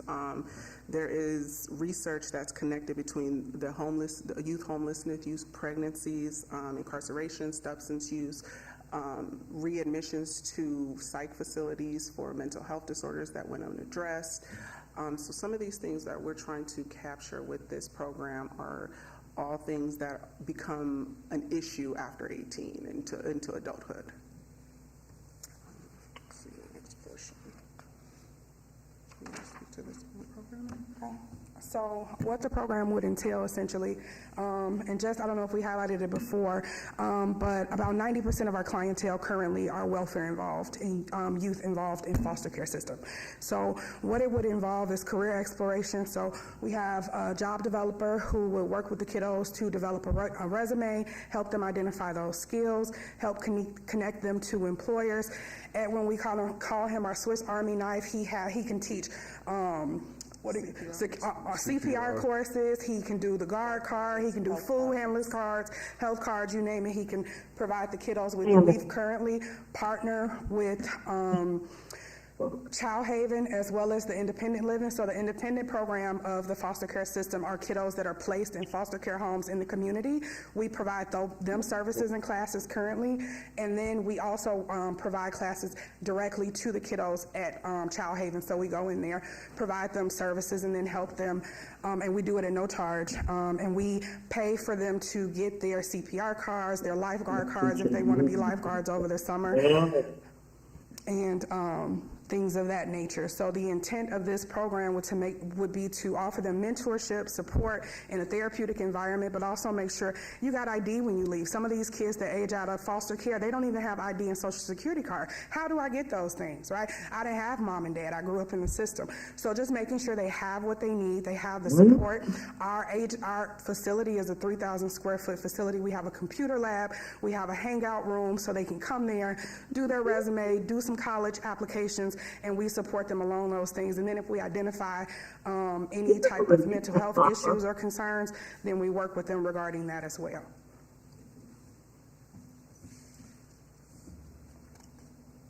Did you want to say something? So I just wanted to say that the experience I've seen working with the young people in the independent living is that they have a desire to work, right? But they're so caught up in their current situation that they don't have the guidance to get a plan together to figure out what they want to do. So a lot of times I spend, even though it's a CPR class or I'm teaching them a TAM class or employment readiness or resume building, we spend a lot of time just exploring things. Like they're shy to say, you know what, I do want to become a doctor, but you know, I'm here, so how do I get there? So just showing them that, hey, you can go to school for free just because you're in the system. So use the system to your benefit, you know.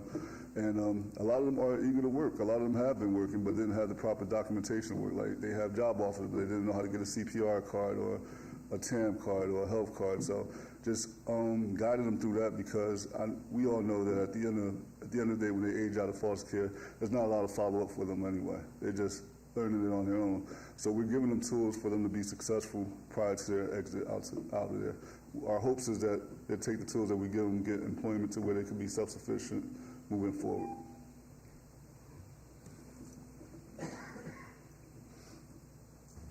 Thank you for that presentation. At this time, I'll turn over. Thanks. Board Member Whittingham, good afternoon. Good afternoon. I want to go back to your autism diagnosis program. Autism as a intellectual development condition, as it were, is usually, and correct me if I'm wrong on this, is usually something that there may be indications of at birth or beyond, and so the child's doctor and medical support group, parent, and also early childhood intervention through kindergarten would have made some observation, and they have a system through which they would make that diagnosis, correct? There's a system in place. Yes, that is the system with the 18-month average time, waiting time, especially if you have Medicaid or state-funded Right. insurance. But the eventual cost to the parent would be minimum. Why? Tell me, why do we charge? Is it $2,400 per diagnosis? Is that what we have here? Child psychiatrist. And are you planning that you're only budgeting for 12, and then you will charge $2,400 per diagnosis? Is that what I'm seeing here? No, sir. So the $2,400 is for the physician to be there for the full day. So that's not per diagnosis. That's to pay the doctor for their time for being a part of the Saturday workshop, which would take anywhere from 8 to 12 hours, depending on the number of kiddos that we would see. Okay, so you're budgeting for 12 days then? Correct. 12 months. 12 months. So one Saturday workshop per month. Oh, okay, so 12 days. Yes. Yeah, really, 12 days. And you're saying that you are, for the person to be there 12 days, how many do you anticipate that person seeing for that 12-day, for that day, for the day that that person's there? How many clients are you anticipating that that person will see for that day, per day? So depending upon the severity of need, it would be anywhere between 6 to 8 kiddos. Okay, and they're working, what, 8 hours? Yes. And you're estimating that for that 8-hour period, it would be at a charge of $2,400? Is that what I'm seeing here? For their time commitment and performing the assessments, yes, sir. Okay. Additionally, could I just clarify, the process in which you described is called the identification process. It does not always reap an actual diagnosis. And so for children who are identified through the school system, they have what's called a school diagnosis. It does not give them access to medical care. So they also have to receive a medical diagnosis, which is yet again another hindrance. So they could essentially have a school diagnosis, but not have a medical diagnosis and therefore receive no treatment. The school diagnosis would not be sufficient for them to receive service. So they would need a certified medical practitioner to give that diagnosis. Yes. Correct. And is it a case where you're saying that the person who you would have on staff per day would fit that criteria, would meet the criteria? Yes, would be a child psychiatrist or psychologist, because they have to be in order to diagnose. Okay, so how does the fees that you are paying, $2,400 per day, how does that compare with what the parent would perhaps be charged, or the cost outside of the service, elsewhere, where the service is available to give a certified diagnosis for persons with autism? When you compare your costs to the cost that it would be for the parent outside of your service, what's the difference? Where you compare it? You're on the high side, medium, average? So the cost that's listed there for a child psychologist, that would be their hourly fee. And so what we did was we reached out to several of the clinicians here that currently do diagnostic testing for children on the spectrum to get their average hourly fee. And that's what you're seeing there. Okay, I don't want to leave the question with me being confused. The $2,400, is that the hourly fee for psychiatrists? Is that what I'm hearing? Correct. Okay, thanks. That's not, just to clarify, that's not per hour, that's for the day. For the day? Yes, okay. for the workshop. Okay. Yep, so that's about, what, $300 an hour? Okay. Which is comparable to billable rates Okay, in their clinic. That was my question. Yes. How do you compare it to It's actually a little bit lower than the billable rates. Okay. Yes. Thanks. You're welcome. I thought I was going to have to get my calculator out. Well, seeing no other comments, thank you guys very much. Thank you. It's really needed. Have a good day. Thank you. Now looking at staff to make sure it's okay to read item number 9. Okay. Citizen participation. Public comments during this portion of the agenda must be limited to matters within the jurisdiction of the board. No subject may be acted upon by the board unless the subject is on the agenda and is scheduled for action. If you wish to be heard, come forth and give your name and I looked up. Give your name for the record and the amount of discussion on any single, as well as the amount of time of any single speak is allowed, may be limited. Seeing nobody for public comment? Okay. Just as a point, Mr. Chair, I know it's public comment, but I'm thinking a comment that I want to make may be appropriate at this time, even as a board member. And it's reference to the question I asked earlier from AHN regarding the apparent conflict of interest with the board chair or the board member and the CEO, and how does that reconcile in terms of their policy as is. And so this is making a formal request as a board member, and if it's more appropriate as in this comment, just to hear the at some point maybe the city attorney will take a look at that and then perhaps advise the extent to which this is significant or should be considered in making a determination about this particular organization as it relates specifically to what appears to be conflict of interest, even as you use their own conflict of interest policy. Deputy City Attorney Chris Levy, allocate for the record. Yeah, I can review that policy in more detail. I haven't looked at that yet, but I can take a look at that and get back to you guys for that meeting we have Wednesday. Very well. Thanks, Mitch. Yep. And excuse me, Chair, through you, what group was that for? AHN. Okay, thank you. And I would actually specifically look at the position of the founder and having passed it on to the now CEO, her son, the role that she plays on the board vis-a-vis the direction guidance to the CEO, and whether or not it's inconsistent with their own conflict of interest policy and the extent to which that is significant or should or could be considered in awarding the grant to that particular organization.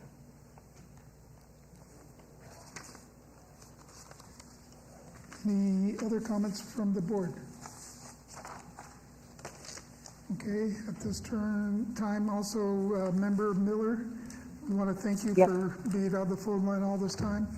Not a problem. I've been listening and taking notes, Co-Chair. Okay.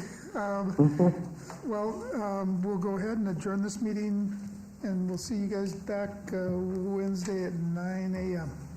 Okay. All righty. Thank you all.